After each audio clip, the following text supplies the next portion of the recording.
أعوذ بالله من الشيطان الرجيم. وإذ قال إبراهيم لأبيه آزر أتتخذ أصناما آلهة إني أراك وقومك في ضلال مبين. وكذلك نري إبراهيم ملكوت السماوات والأرض وليكون من الموقنين. فلما جن عليه الليل رأى كوكبا قال هذا ربي، فلما أفل قال لا أحب الآفلين. فلما رأى القمر بازغا قال هذا ربي، فلما أفل قال لئن لم يهدني ربي لأكونن من القوم الضالين.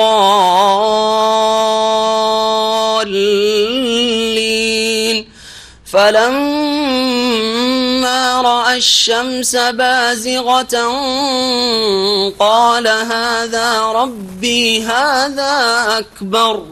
فلما أفلت قال يا قوم إني بريء مما تشركون إني وجهت وجهي للذي فطر السماوات والأرض حنيفا وما أنا من المشركين. وحاجه قومه قال أتحاجوني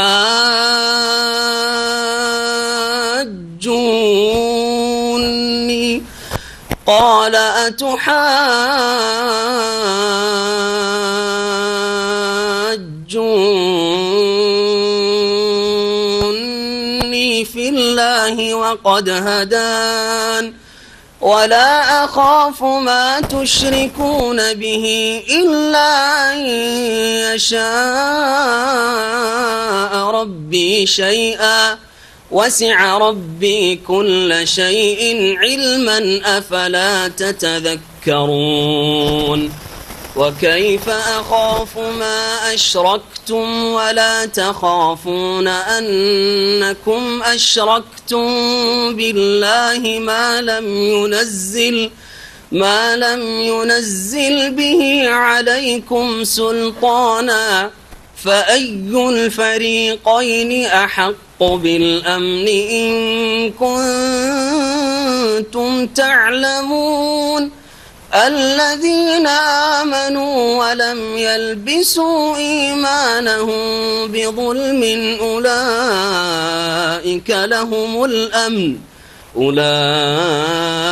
لهم الأمن وهم مهتدون.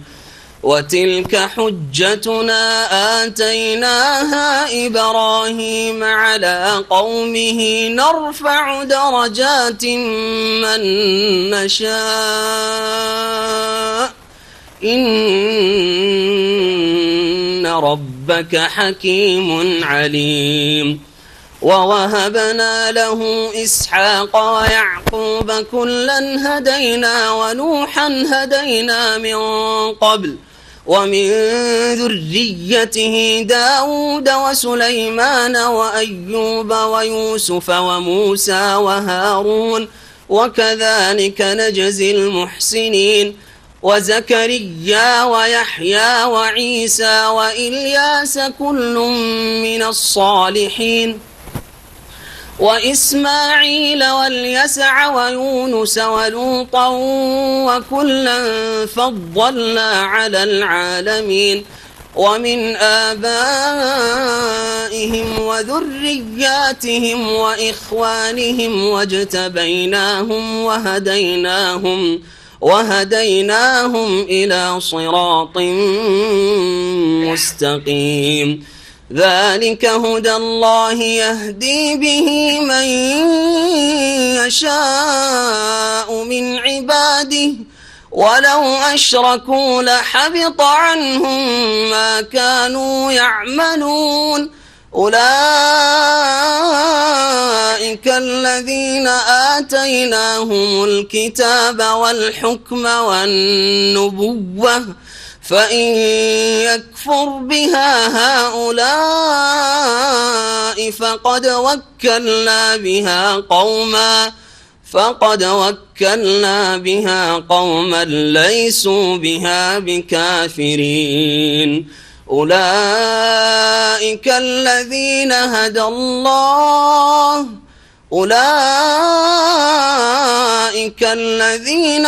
الله فبهداه مقتده قل لا أسألكم عليه أجرا إن هو إلا ذكرى للعالمين.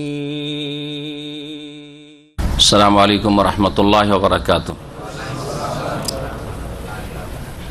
بسم الله الرحمن الرحيم الحمد لله رب العالمين والصلاة والسلام على سيد المرسلين نبينا محمد وعلى آله وصحبه أجمعين أما بعد فأعوذ بالله من الشيطان الرجيم وإذ قال إبراهيم لأبيه آزر أتتخذ أصناما آلهة إني أراك وقومك في ضلال مبين وكذلك نوري إبراهيم ملكوت السماوات والأرض وليكون من الموقنين فلما جن عليه الليل رأى كوكبا قال هذا ربي فلما أفل قال لا أحب الآفلين.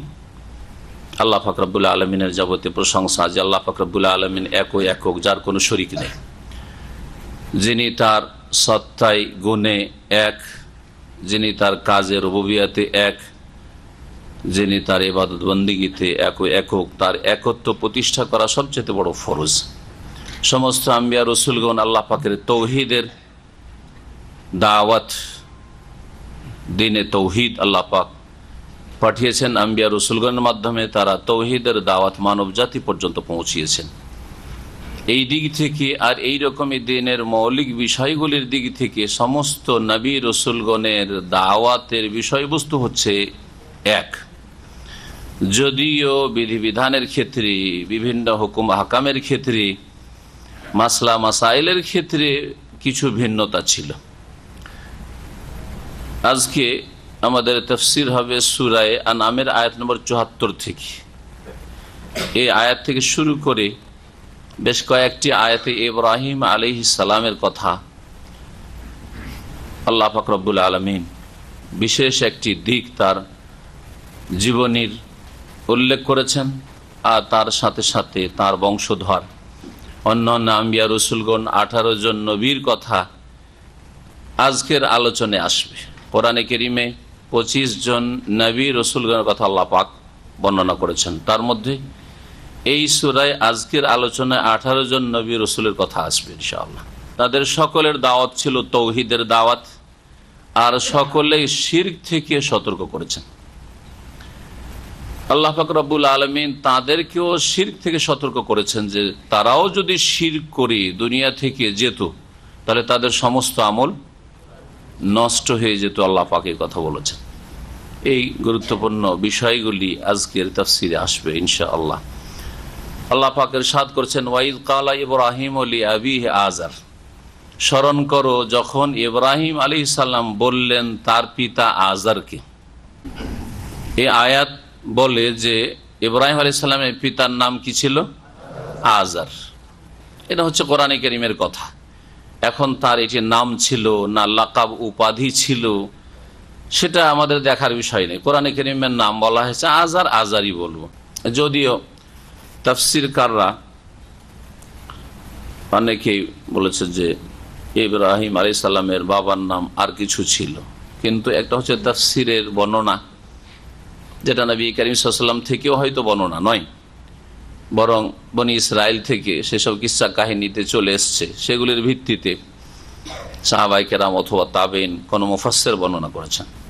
আর একটি কথা কোরআনে কারীমে স্পষ্ট রয়েছে, সুতরাং নামে কোনো কিছু যায় আসেও না, কারণ নাম আজার হইলেই কি আর তারিখ হইলেই কি, তাই না? কোনো যায় আসে না। সুতরাং নাম জানার কোনো প্রয়োজন নেই। নাম মানুষকে এগিয়েও দেবে না আর পিছিয়েও দেবে না। সুতরাং এইসব নামের কার নাম কি ছিল আর কার যুগ কখন ছিল, এই ধরনের বিষয়গুলির পিছনে পড়া, আজকাল কিস্সা কাহিনীর ক্ষেত্রে অধিকাংশ লোক এগুলির পিছনে পড়ে, কিন্তু আসলে এগুলি দিয়ে কোনো সংশোধনের কিছু হয়ে থাকে না। মানুষের সংশোধন যদি থাকে তাহলে কোনো একটি কাহিনী ঘটনা থেকে যে শিক্ষণীয় বিষয়গুলি রয়েছে, এখান থেকে কি আমি পেলাম আর কি থেকে সতর্ক হইলাম, কি নেওয়ার মতো রয়েছে কি ছাড়ার মতো রয়েছে। হ্যাঁ, এটা হচ্ছে আসলে যে কোনো ঘটনা কাহিনীর উপকারের দিক। আর বাকি যেগুলোতে কোনো লাভ নাই সেই ধরনের প্রশ্ন করেও লাভ নেই। আল্লাহ পাক রব্বুল আলামিন বলছেন যে স্মরণ করো যখন ইব্রাহিম আলাইহিস সালাম বলেছিলেন তার পিতা আজার কি, আর পিতা ছিল মুশরিক, পৌত্তলিক, নিজের হাতে পুতুল গড়ত। আতাত্তাখিযু আসনামান আলিহা, আপনি কি প্রতিমাগুলিকে পুতুলগুলিকে উপাস্য রূপে গ্রহণ করেছেন? আপনি এই প্রতিমা পুতুলগুলি নিজের হাতে গড়ছেন, তৈরি করছেন, এইগুলিকে আপনি আপনার উপাস্য হিসাবে, মাবুদ হিসাবে, আলেহা ইলাহুনের বহুবচন, গ্রহণ করেছেন। এটা কেমন কথা?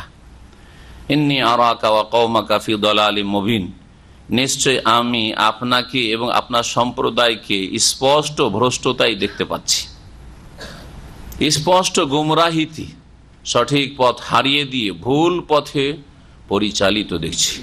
ভুল পথে চলে গেছেন, আপনিও ভুল পথে চলে গেছেন, আপনার জাতীয় ভুল পথে চলে গেছে।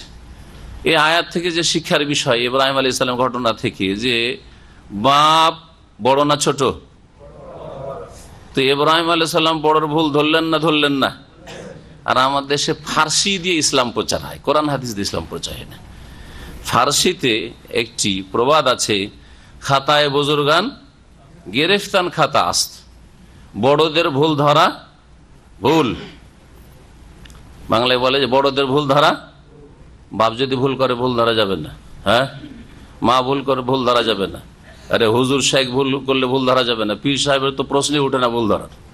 হ্যাঁ, আজ আল্লামা সাহেব হয়, বক্তা সাহেব হয় বড় বিখ্যাত, তাহলে তো অসম্ভব কথা, ভুল ধরেছে, চরম অপরাধ করেছে, এত বড় সাহস, ভুল ধরেছে, ঠিক না? তো বড়দের ভুল ধরা ভুল, আমি বলি যে এই কথাটিও ডাহা ভুল, শুধু ভুল না, হ্যাঁ একেবারে ভুল। বড়দের ভুল ধরা যাবে না, এটি ভুল কথা। কোরআনের শিক্ষা ভুল ধরা যাবে, কিন্তু প্রত্যেক ক্ষেত্রে হেকমত, আদব, সৎ উদ্দেশ্য, সংশোধন, এইসব উদ্দেশ্য থাকতে হবে। যার যেমন মান সম্মান রয়েছে ওই রকম খেয়াল রেখে ভুল ধরতে হবে। আর ভুলকে গোপন রেখে দিলে কিয়ামতে জবাব দিতে হবে। জাতি কি করে বুঝবে? যারা বেশি বুঝে না, আপনি একটু বেশি বুঝেন, যদি আমাকে বুঝিয়ে না দেন ভুলটা, তো কি করে বুঝবে জাতি? জাতি তো গলা টিপে ধরবে, হ্যাঁ, যে আমাদেরকে ভুলের মধ্যে রেখেছে কেন, এরা তো বুঝতো, জানতো ভুলগুলি, তারপরে বলেনি কেন? কিয়ামতে সকলে ফাঁসবেন, যারা ভুল জানার পরে ধরিয়ে দেয়নি আর যারা ভুল জানতেও পারেনি, চেষ্টাও করেনি, সকলেই গিয়ে ফাঁসবেন। ইব্রাহিম আলাইহিস সালাম ভুল ধরলেন না? ফি দালালিম মুবিন, স্পষ্ট গুমরাহিতে। এখন যদি কোনো বড় আমার দেশে পীর স্পষ্ট গুমরাহিতে, কত বড় বেয়াদব! হ্যাঁ, পীরকে বলছে স্পষ্ট গুমরাহিতে, ইব্রাহিম আলাইহিস সালামের বাপ। আর ইব্রাহিম আলাইহিস সালাম বলছেন যে আপনি সুস্পষ্ট গুমরাহিতে আছেন, আপনার গুমরাহিতে কোন রকমের অস্পষ্টতা নেই। তারপরে বড়দেরকে দাওয়াত দিতে হবে, যেমন ছোটদেরকে দাওয়াত দিতে হবে, তেমন বড়দেরকেও সঠিক পথের দিকে আহ্বান করতে হবে, দ্বীন ইসলামের দিকে আহ্বান করতে হবে। এটা শিক্ষা পাওয়া যায় এই আয়াত থেকে। ইব্রাহিম আলাইহিস সালামের যে কথাগুলি এখানে আসছে, এই কথাগুলি কোন সময় ছিল এই নিয়ে একটি মত হচ্ছে যে তার যৌবনকালের কথা, যখন প্রথম সাবালক হয়ে উঠলেন তখন তিনি এই কথাগুলি বলেছিলেন। আর আরেক দল বলছে যে না, তিনি নবী হওয়ার পরে, নবুয়ত প্রাপ্তির পরে, রিসালাত প্রাপ্তির পরে বলেছিলেন, কিন্তু জাতিকে তৌহিদের দাওয়াত দেওয়ার জন্য, শিরকটা মানুষের সামনে তুলে ধরার জন্য, আল্লাহ ছাড়া কোনো যে সত্য উপাস্য নেই, না তারকা, না চন্দ্র, না সূর্য, এই কথাগুলি বুঝিয়ে দেওয়ার জন্য নবুয়ত রিসালাতের পরে তিনি স্পষ্ট জানছেন, তারপরেও অভিনয়ের ছলে, প্রশ্নের ছলে যেন বলছেন, হ্যাঁ, যে এটা কি আমার প্রভু হইতে পারে, এটা আমার কি মালিক হইতে পারে, এটা কি আমার স্রষ্টা হইতে রব হইতে পারে, এ উদ্দেশ্যে বলেছিলেন। এখন আসেন ওই আয়াতগুলিতে। ওয়াকাযালিকা নুরি ইব্রাহিমা মালাকুতাস সামাওয়াতি ওয়াল আরদ ওয়ালিয়াকুনা মিনাল মুকিনিন। আল্লাহ পাক বলছেন, এইভাবে আমি ইব্রাহিম আলাইহিস সালামকে দেখিয়েছিলাম মালাকুতাস সামাওয়াতি ওয়াল আরদ, আকাশসমূহ এবং পৃথিবীর রাজত্বের ব্যবস্থাপনা। মুলক থেকে মালাকুত, মালাকুত শব্দটি সম্পর্কে ভাষাবিদরা বলেছেন যে এটি হচ্ছে মোবালাগার সেগা, যেটা আধিক্যের অর্থ দিয়ে থাকে। যেমন আলেম, আলেম মানে জ্ঞানী, আর আল্লামা মানে মহাজ্ঞানী। জি হ্যাঁ। জালেম মানে জুলুমকারী, আর জল্লাম অমানাবে জল্লামিল আবিদ, হ্যাঁ বড় জালেম, হ্যাঁ বড় জালেম। তো ওই রকমই মালাকুত শব্দটি হচ্ছে ইসে মোবালাগার শেখা আরবি গ্রামারে। আকাশ সমূহ এবং জমিনের যে রাজত্ব, এর ব্যবস্থাপনা আল্লাহ পাকের রয়েছে। আর আজিম থেকে শুরু করে 7 আসমান 7 জমিনে আল্লাহ পাকের যে ব্যবস্থাপনা রয়েছে আল্লাহর সৃষ্টিতে, এইসব সম্পর্কে আল্লাহ পাক জ্ঞান দান দেখিয়ে দিলেন, মানে জ্ঞান দান করলেন ইব্রাহিম আলাইহিস সালামকে। আর আম্বিয়া রসুলগণকে আল্লাহ পাক রব্বুল আলামিন বহু জ্ঞান দান করেছেন, যেগুলি অন্য কোন মানুষকে আল্লাহ পাক দেননি। প্রিয় নবী মুহাম্মদ রাসূলুল্লাহ সাল্লাল্লাহু আলাইহি ওয়াসাল্লাম, কুনতুম তা'লামুনা মা আ'লামু, তোমরা যদি জানতে অতটা বা ওই রকম যা আমি জানি, তাহলে বোঝা গেল যে নবী করিম সাল্লাল্লাহু আলাইহি ওয়াসাল্লাম এত কিছু জানেন যা আমরা জানি না। আর এটা সম্বোধন আমাদেরকে শুধু করেছেন না, রাসূলুল্লাহ সাহাবায়ে কেরামকে করেছেন। কথাটা কাকে সম্বোধন করেছেন? লাউ কুনতুম তা'লামুনা, তোমরা যদি জানতে, এই কথাটা কাকে সম্বোধন করেছিলেন? আবু বকর, ওমর, উসমান, আলী, আশরা মুবাশশারা, বদরি, হ্যাঁ ওহদের মুজাহিদিন, ওদের কি বলেছেন? মুহাজিরিন, আনসার, তাদেরকে বলেছেন। তোমরা যদি জানতে মা আ'লামু, যতটা আমি জানি, যা আমি জানি, তো লাযাহিকতুম কালিলা ওয়ালা বাকাইতুম কাসীরা, তাহলে হাসলেও অল্প হাসতে আর খুব বেশি কাঁদতে তোমরা। জাহান্নামের যে দৃশ্য আমি জানি বা আমি দেখেছি, ইলমের নলেজের দিক থেকেও তিনি বেশি জানেন, আর দেখার দিক থেকে আল্লাহ পাক রব্বুল আলামিন তাকে দেখিয়েছেন, স্বপ্ন যুগে দেখিয়েছেন, মেরাজে দেখিয়েছেন, হ্যাঁ যা আপনি দেখেননি, যাও কেউ দেখেনি। আল্লাহ পাকের আযাব, আল্লাহ পাকের নিয়ামত, হ্যাঁ, এবং আল্লাহ পাক রব্বুল আলামিন সম্পর্কে ইলম, জ্ঞান যে আল্লাহ পাক তাকে দিয়েছেন, যদি তোমরা তা জানতে তাহলে তোমরা হাসতে না, হাসলেও খুব কম হাসতে আর কাঁদতে খুব বেশি। তো আল্লাহ পাক রব্বুল আলামিন ওই রকম ইব্রাহিম আলাইহিস সালামকে আকাশ এবং জমিনে যে আল্লাহ পাকের রাজত্বের ব্যবস্থাপনা রয়েছে সে সম্পর্কে দেখিয়েছেন। আল্লাহ বলছেন কেন দেখিয়েছেন? ওয়ালিয়াকুনা মিনা, যে যত বেশি জানবে তার বিশ্বাস আরো বেশি বৃদ্ধি পাবে কিনা, হ্যাঁ, যে যত জানবে তার বেশি তত বিশ্বাস হবে। এটা সত্য, যে কোনো দুনিয়ার ক্ষেত্রে, দিনের ক্ষেত্রে। একজন চোখে দেখে এসছে, তার তিক্ত অভিজ্ঞতা, বলে আমার একটা তিক্ত অভিজ্ঞতা। একজন শুনেছে যে এইরকম বিপদ টিপদ আছে বা ভালো আছে বা মন্দ আছে, দুজনে পার্থক্য নাই, অনেক পার্থক্য। ওয়ালিয়াকুনা মিনাল মুকিনিন, আর যাতে করে ইব্রাহিম আলাইহিস সালাম দৃঢ় বিশ্বাসীদের অন্তর্ভুক্ত হতে পারে। ঈমান মানে বিশ্বাস, আর ইয়াকিন মানে অকাট্য বিশ্বাস। ঈমানের ওপরে তার স্তর ইয়াকিন। জি, ঈমান, দৃঢ় ঈমানকে ইয়াকিন বলা হয়, দৃঢ় প্রত্যয়। তারপর আল্লাহ পাক বলছেন ফালাম্মা জান্না আলাইহিল লাইল, অতঃপর কোন এক সময় যখন তার ওপর রাতের অন্ধকার আচ্ছন্ন হইল। জান্না ইয়াজিন্ন মানে ঢেকে নেওয়া, আচ্ছাদন করা, হ্যাঁ, দেখো না, আচ্ছন্ন হয়ে যাওয়া, ছেয়ে যাওয়া। এখান থেকেই জিনকে জিন বলা হয়। এই জান্নাত থেকে হচ্ছে জিন শব্দটি। জিনকে জিন কেন বলা হয়? আমাদের চোখের আড়ালে তারা, আমাদেরকে ওরা দেখতে পায়, আমরা দেখতে পাই না। তো মানুষের চোখের আড়ালে যেহেতু তাদেরকে যেন কি করা হয়েছে, ঢেকে রাখা হয়েছে আমাদের দৃষ্টি থেকে, এই জন্য জিনকে জিন বলা হয়। ফালাম্মা জান্না আলাইহিল লাইল, যখন ইব্রাহিম আলাইহিস সালামের ওপর রাতের অন্ধকার আচ্ছন্ন হইল, সন্ধ্যা হইল, সূর্য ডুবল, অন্ধকার হইল, রাআ কাওকাবান, অন্ধকার হয়ে গেল, তার আকাশে তারকারাজি দেখা যায়, হ্যাঁ, গ্রহ নক্ষত্র দেখতে পেলেন। কালা হাযা রাব্বি, বড় একটি তারকা দেখে বলে যে এইটাই আমার রব। এখন এই কথা তার কাছে নবুয়ত আসার আগে, তার যৌবনকালে প্রথম যুগে আল্লাহকে খুঁজছেন, তিনি তার সৃষ্টিকর্তাকে খুঁজছেন। তো আমার সৃষ্টিকর্তা আমার চাইতে শক্তিশালী, তা আমার চাইতে শক্তিশালী কি হইতে পারে, এটা একটা তাফসীর যে ওই সময় তিনি বলেছেন। আর আরেকটি হচ্ছে যে নবুয়ত রিসালাত পাওয়ার পরে বলেছেন, জাতিকে দাওয়াত দিচ্ছেন, জাতির লোকেরা মূর্তি পূজা করে, প্রতিমা পূজা করে, তারপরে যারা মুশরিক তারা সবকিছুর পূজা করতে পারে। হিন্দুরা কিসের পূজা করে না? লিঙ্গ থেকে শুরু করে, হ্যাঁ, পুরুষ লিঙ্গ, স্ত্রী লিঙ্গ থেকে শুরু করে কীট পতঙ্গেরও পূজা করে, হনুমানের পূজা করে, করে না? কুকুর শিরগাল সবকিছুর পূজা করে, গঙ্গা যমুনা সবকিছুই তাদের উপাস্য, হ্যাঁ, সবকিছুর পূজা করে। কিসের পূজা করে না? হিন্দু থিওরি হচ্ছে যে যাতে কোনো শক্তি আছে সেটা হচ্ছে পূজনীয়, বুঝা গেছে? তো পুরুষ লিঙ্গ স্ত্রী লিঙ্গে তো শক্তি আছে, হ্যাঁ, প্রজন্ম দিতে পারে, জেনারেশন বাড়াইতে পারে, সেই জন্য পূজনীয় পূজা করে। জি, এইরকম যাতে শক্তি আছে, তো একটা পোকা মাকড়ও শক্তি আছে, তো শুধু ওটাও পূজনীয়। সাপ ওদের পূজনীয়, সাপের পূজা করে।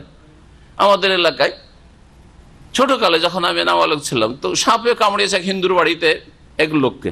না, সাপ প্রথম দেখেছে, বিছানার পাশে সাপ দেখেছে, বলছে যে ঘরে দেবতা এসছে রে, দেবতা এসছে, মারিস না, মারিস না।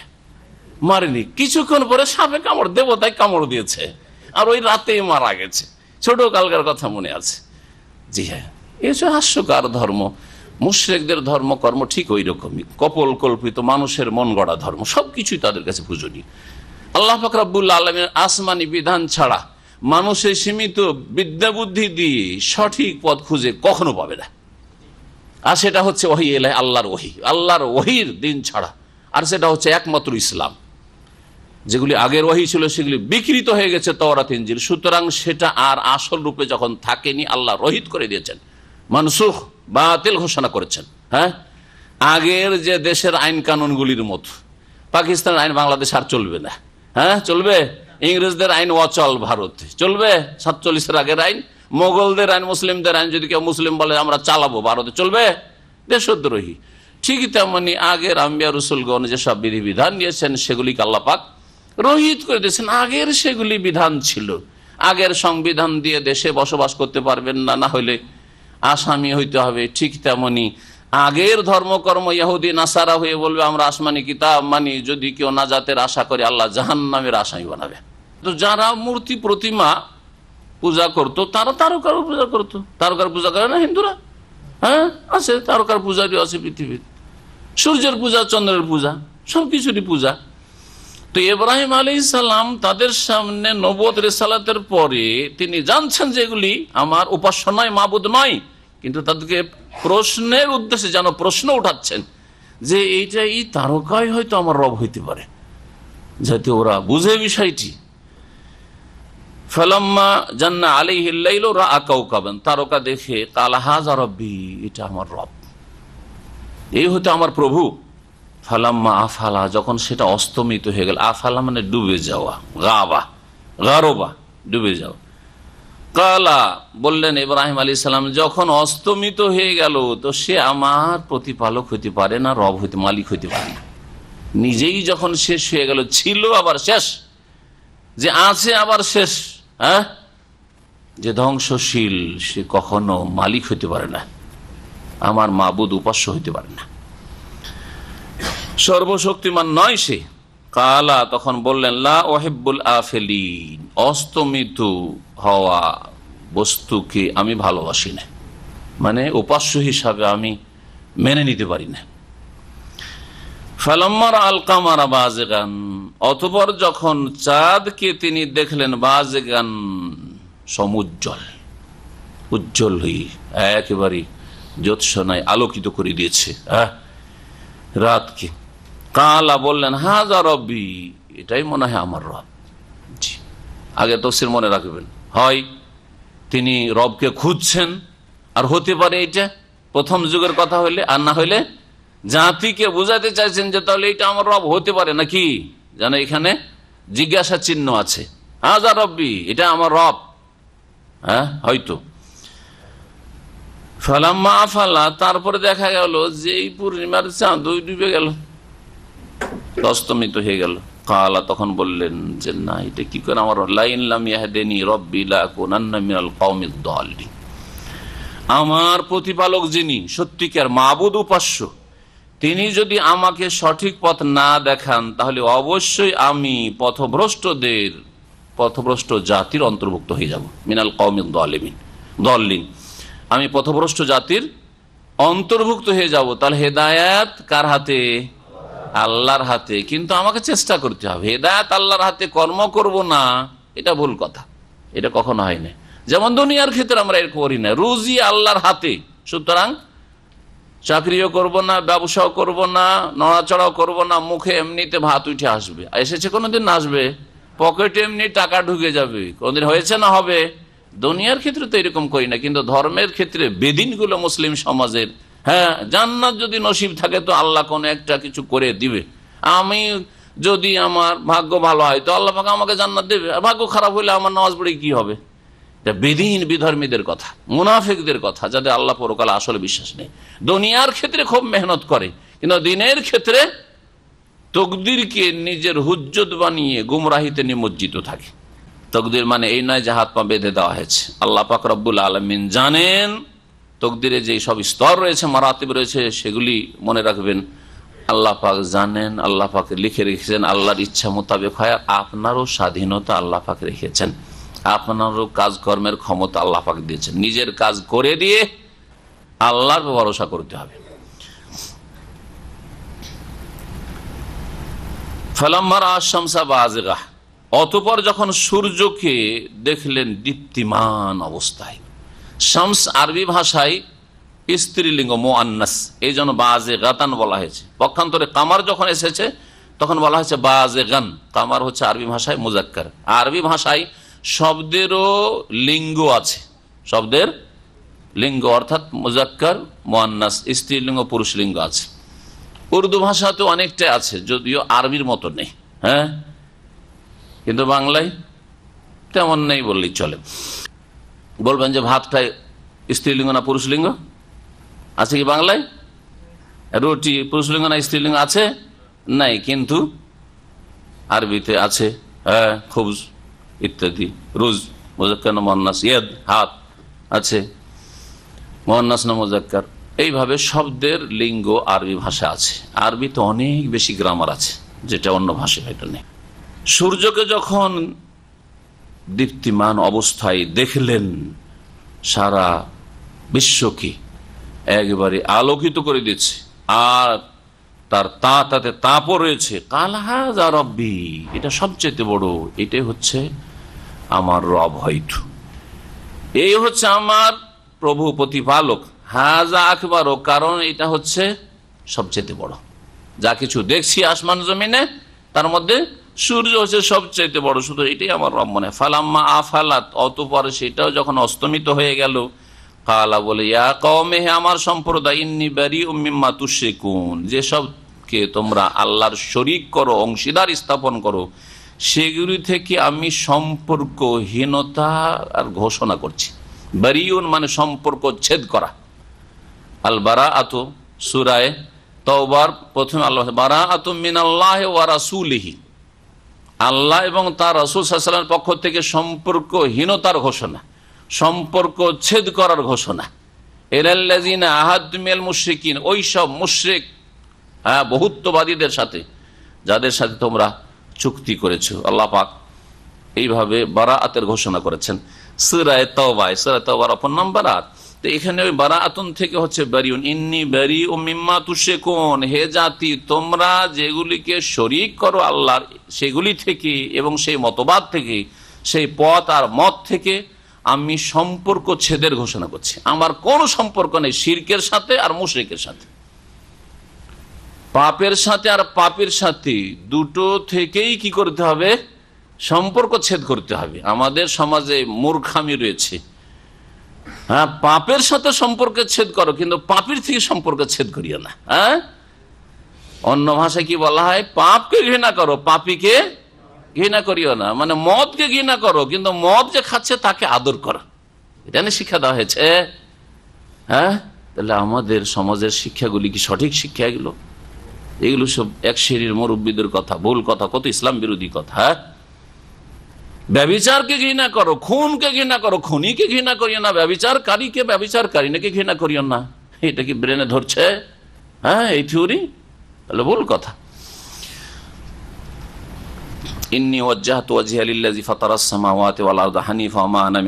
তারপরে তিনি বললেন যে এই সবগুলি যখন আমার রব নয়, তাহলে বোঝা গেল যে এই সবগুলিকে নিয়ন্ত্রণ যেই সত্তা করছেন, যেই জাত করছেন, তিনি আমার রব, তিনি আমার মালিক, তিনি আমার মাবুদ, উপাস্য, তার ইবাদত বন্দেগী করতে হবে। তিনি হচ্ছেন আল্লাহ রাব্বুল আলামিন। জি, সুতরাং সেই দিকে আমি আমার মুখমণ্ডল ফিরিয়ে নিচ্ছি। ইন্নী ওয়াজ্জাহাতু ওয়াজহি, আমার মুখমণ্ডল আমি ফিরিয়ে নিচ্ছি, কারণ মানুষের দেহের মধ্যে সবচাইতে উৎকৃষ্ট উত্তম অঙ্গ হচ্ছে চেহারা, মুখমণ্ডল। সেই জন্য চেহারার কথা বলা হয়েছে। মানে এই নয় শুধু চেহারাটা ফিরেছি, বডি ফিরাবো না। চেহারা বলে আমরা গোটা শরীরকে, ওই পুরো ব্যক্তিকে আমরা উদ্দেশ্য করি না। যেমন কোনো বন্ধুকে বলছেন, তোমার চেহারাটা অনেক দিন থেকে দেখিনি, দেখি তোমার একটু রূপটা দেখি। মানে রূপটা মানে শুধু মুখটা দেখতে চাইছেন নাকি? গোটা ব্যক্তিটাকে বুঝাইতে চাইছেন। তো এইরকম আমাদের ভাষা বাকভঙ্গিমাতে বা ভাষার অলঙ্কারে আছে। ঠিক তেমন ইন্নী ওয়াজহাতু ওয়াজহি, এমন শুধু চেহারা আল্লাহর দিকে ফিরানো নয়, গোটা শরীর, সারা জীবনটা আল্লাহর দিকে ফিরাতে হবে। সারা জীবনটা আল্লাহ পাক রব্বুল আলমিনের দিকে, আল্লাহর দিনের দিকে, আল্লাহর আনুগত্যের দিকে, আল্লাহ সন্তুষ্টির দিকে, আল্লাহ প্রদত্ত পথ সিরাতে মুস্তাকিমের দিকে, জান্নাতের দিকে ফিরিয়ে দিতে হবে। এটা হচ্ছে দ্বীন ইসলাম। ইন্নী ওয়াজ্জাহাতু ওয়াজহিয়া লিল্লাযী ফাতারাস সামাওয়াতি ওয়াল আরদ, নিশ্চয়ই আমি আমার মুখমণ্ডল বা চেহারা ফিরিয়ে দিচ্ছি লিল্লাযী, সেই সত্তার উদ্দেশ্যে যিনি আকাশসমূহ এবং পৃথিবীকে সৃষ্টি করেছেন। ফাতারা মানে খালাকা, সৃষ্টি করেছেন। হানিফা, একনিষ্ঠ ভাবে ফিরিয়ে দেওয়া। এমন হানিফ মানে হচ্ছে এমন ভাবে যে সমস্ত দিক থেকে ফিরে গিয়ে পুরোপুরি ভাবে একনিষ্ঠ হওয়া। হানিফান মা এলান, হানিফান মানে মা এলান, এমন ভাবে আল্লাহ অভিমুখী হওয়া, আল্লাহর দিকে ধাবিত হওয়া, যে অন্যদিকে ভ্রুক্ষেপ না করা একেবারে। অনেক সময় আপনি আপন গতিতে যাচ্ছেন গন্তব্যস্থানের দিকে, কিন্তু বারবার এইদিকে ঘুরে ঘুরে দেখছেন পেছন দিকে, ঠিক না? ওই রকম নয় যে আপনি আল্লাহর দিকেও যাচ্ছেন, জান্নাতের দিকেও যাচ্ছেন, একটু ডান দিকে কি হচ্ছে এইদিকেও দেখি, ওই দিকেও দেখি, একটু লোভ হচ্ছে, এইদিকে এক শ্রেণীর লোকেরা খুব আমোদ ফুর্তি করছে, এইদিকে আমোদ ফুর্তি করছে, যা এইদিকে না, ওই রকম না। এটা হচ্ছে ইন্নী ওয়াজ্জাহাতু ওয়াজহিয়া লিল্লাযী ফাতারাস সামাওয়াতি ওয়াল আরদা হানিফা, একনিষ্ঠভাবে, একগ্রচিত্তে। ওয়া মা আনা মিনাল মুশরিকিন, আর আমি মুশরিকদের অন্তর্ভুক্ত নই। কে বলেছেন? ইব্রাহিম আলাইহিস সালাম। আর ইব্রাহিম আলাইহিস সালামের অনুসরণ করতে প্রত্যেক মানুষকে বলা হয়েছে। হ্যাঁ, তাই না? ইব্রাহিম আলাইহিস সালাম ঘোষণা করেছেন আমি মুশরিকদের অন্তর্ভুক্ত নই। সুতরাং কোন ব্যক্তি, যেই ব্যক্তি আল্লাহর সন্তুষ্টি চায়, পরকালের মুক্তি চায়, সঠিক দিন পেতে চায়, তাকে শিরক এবং মুশরিক থেকে সম্পর্ক ছিন্নতার ঘোষণা করে। আমি মুশরিকদের দলভুক্ত নই। কখনো কোন ক্ষেত্রে শিরকের সাথে, মুশরিকের সাথে এসব বিষয়ে, ধর্মীয় বিষয়ে, দিনের বিষয়ে সমঝোতা হইতে পারে না। হ্যাঁ, দুনিয়ার বিষয়ে সমঝোতা, নবী সাল্লাল্লাহু আলাইহি ওয়াসাল্লাম সন্ধি করে দুনিয়ার বিষয়ে শান্তির সাথে বসবাসের জন্য আপনি মুশরিকের সাথে সমঝোতা করেন, ব্যবসা বাণিজ্য করেন, কিছু তার কাছে বিক্রি করছেন, তার কাছ থেকে খরিদ করেছেন না করেন নবী করিম সাল্লাল্লাহু আলাইহি ওয়াসাল্লাম দুনিয়ার কে। কিন্তু দিনের ক্ষেত্রে যে আমি আমার ধর্মে কিছু ছাড় দিচ্ছি, আপনারা কিছু ছাড় দেন, মাঝামাঝি একটা আসি, একটা ধর্ম জগা খিচড়ি, একটা ধর্ম তৈরি করি, একটা আন্তর্জাতিক একটা চলছে চক্রান্ত, ওয়াহদাতুল আদিয়ান যাকে বলা হচ্ছে। সমস্ত ধর্ম থেকে ভালো ভালো ওদের নজরে ভালো ভালো কিছু নাও, আর ওদের নজরে এই বাতিলপন্থীদের, আল্লাহর দুশমনদের নজরে যেগুলি না না না এগুলো চলবে না, এগুলো একটু শক্ত কথাগুলোকে বাদ দিয়ে কিছু ইসলাম থেকে নাও, কিছু খ্রিস্টান ধর্ম থেকে নাও, কিছু ইহুদি ধর্ম থেকে নাও, কিছু হিন্দু ধর্ম থেকে নাও, কিছু বুদ্ধিজম থেকে নাও, নেওয়ার একটা ধর্ম তৈরি করো, ওইটা সবাই মানবে, সবার জন্য একটা ধর্ম, সারা বিশ্বের মানুষের জন্য। জি, সতর্ক সাবধান। এইরকম দুনিয়ার শিক্ষায় উচ্চ শিক্ষিত কিছু লোকেরা বিভ্রান্তির শিকার হয়েছে, যার ফলে তারা দুনিয়ায় অনেক শিক্ষিত হলেও তারা বলে যে সবগুলি পথ মতের উদ্দেশ্য তো ওইটাই, আল্লাহকে পাওয়া। হ্যাঁ, সুতরাং ওরা বা কোন খারাপ কাজ করলো, ওরাও যদি সততার সাথে তাদের কাজটা করে যায় সবটাই ভালো। বড় শিক্ষিত হাই স্কুলের হেডমাস্টার আর কলেজের ইউনিভার্সিটির লেকচারার প্রফেসর, দুনিয়া লেকচারার, কিন্তু দিনের ক্ষেত্রে জিরো, ওই সব লোকের কাছ থেকে এইরকম কথা শোনা যায়। আর আমিও শুনেছি। আল্লাহ পাক রব্বুল আলম যেন আমাদেরকে গুমরাহি থেকে বাঁচান। এগুলো বড় গুমরাহি। এই ধারণা যদি কারো থাকে তো সে এখনো মুসলিম হয়নি। দুনিয়ার উদাহরণ দিয়ে দিনকে বুঝবেন যে ঢাকা আসার জন্য কতগুলি রাস্তা আছে, এন্ট্রেন্স অনেক, তাই না? দামাম আসার জন্য কত রাস্তা, King Abdul Aziz, King Saud Road, তারপরে King Khalid Road, King Fahad Road, আর খোবার হাইওয়ে, জুবাল হাইওয়ে, কত রোড আছে না? হ্যাঁ, এইরকম উদাহরণ দিয়ে ওরা বলে ওই রকমই আল্লাহকে পাওয়ার জন্য, জান্নাত পাওয়ার জন্য মেলা রাস্তা আছে। এদের বাতিল ধর্ম আর পীরতন্ত্রের বাতিল মতবাদে 126 তরিকা, একই কথা, তাই না? সব তরিকা দিয়ে জান্নাত যাওয়া যাবে, একই কথা নয়? ইসলাম বলছে একটা তরিকার কথা, ও আন্না হাযা সিরাতি মুস্তাকিমা, এইটা হচ্ছে এক বচন, আমার সরল পথ। আর এরা বলছে 126 তরিকার পথ আছে। যে কোনো একটা জিকির তরিকা ধরলেই আপনি একবারে শর্টকাটে, আর তার মধ্যে কোনোটা বেশি শর্টকাট আছে তাদের কাছে। যারা যেটা করে সেটা তাদের কাছে শর্টকাট। শুনেছেন না শোনেন নাই? তাদের কিতাবে এই ভাষাতে আছে যে আমাদের তরিকাটা সবচেয়ে শর্টকাট তরিকা, হক্কানি তরিকা। জি হ্যাঁ, সবগুলি দেন ভুল মতবাদগুলি, সবগুলি একই রকমের। এদের কাছেও মেলা তরিকা আর ওদের কাছেও মেলা তরিকা জান্নাত। যারা কাফের তারাও বলছে যে আমরা একটা ওই রকমের তরিকা পয়দা করি, আর এরা বলছে যে আমাদের এরকম মেলা তরিকা আছে, সবগুলি দিয়ে জান্নাতে যাওয়া যাবে। আল্লাহ পাক যেন আমাদের হেদায়েত রাখেন। রব্বানা লা তুজিগ কুলুবানা বা'দা ইয হাদাইতানা ওয়া হাব লানা মিন লাদুনকা রাহমাতান ইন্নাকা আনতাল ওয়াহ্হাব। রাস্তা একটা জান্নাতের, একাধিক রাস্তা জান্নাতে যাওয়ার নেই। আমল অনেক আছে, এক রাস্তাতেই অনেক কাজ আপনার কোর্সে আছে। অন্তরের কাজ আছে, জবানের কাজ আছে, অঙ্গ প্রত্যঙ্গের কাজ মেলা আছে। মেলা কাজের মাধ্যমে জান্নাত যেতে পারবেন। আর মেলাগুলি কাজ করতে হবে, কিছু ফরজ আছে, কিছু সুন্নত মুস্তাহাব আছে, হ্যাঁ, কিছু হারাম থেকে বেঁচে থাকা আছে, নাজায়েজ থেকে বেঁচে থাকা আছে, কিন্তু রাস্তা একটি, সেটা হচ্ছে মুহাম্মদ রাসূলুল্লাহ সাল্লাল্লাহু আলাইহি ওয়াসাল্লামের ছেড়ে যাওয়া রাস্তা, একটি রাস্তা। ওয়াহাজ্জাহু কওমুহ, যখন ইব্রাহিম আলাইহিস সালাম এইসব কথা পেশ করার পরে বললেন যে আমি এইসব শিরক থেকে আর যেগুলোকে তোমরা শরীক করে থাকো এগুলো থেকে আমি সম্পর্ক ছেদ করছি, আল্লাহর দিকে যিনি সৃষ্টিকর্তা আকাশ জমিনের তার দিকে মুখ ফিরাচ্ছি, তখন জাতি বুঝলো যে রে ইব্রাহিম তো আমাদের ধর্ম মানে না, আমার ধর্ম তো মানে না।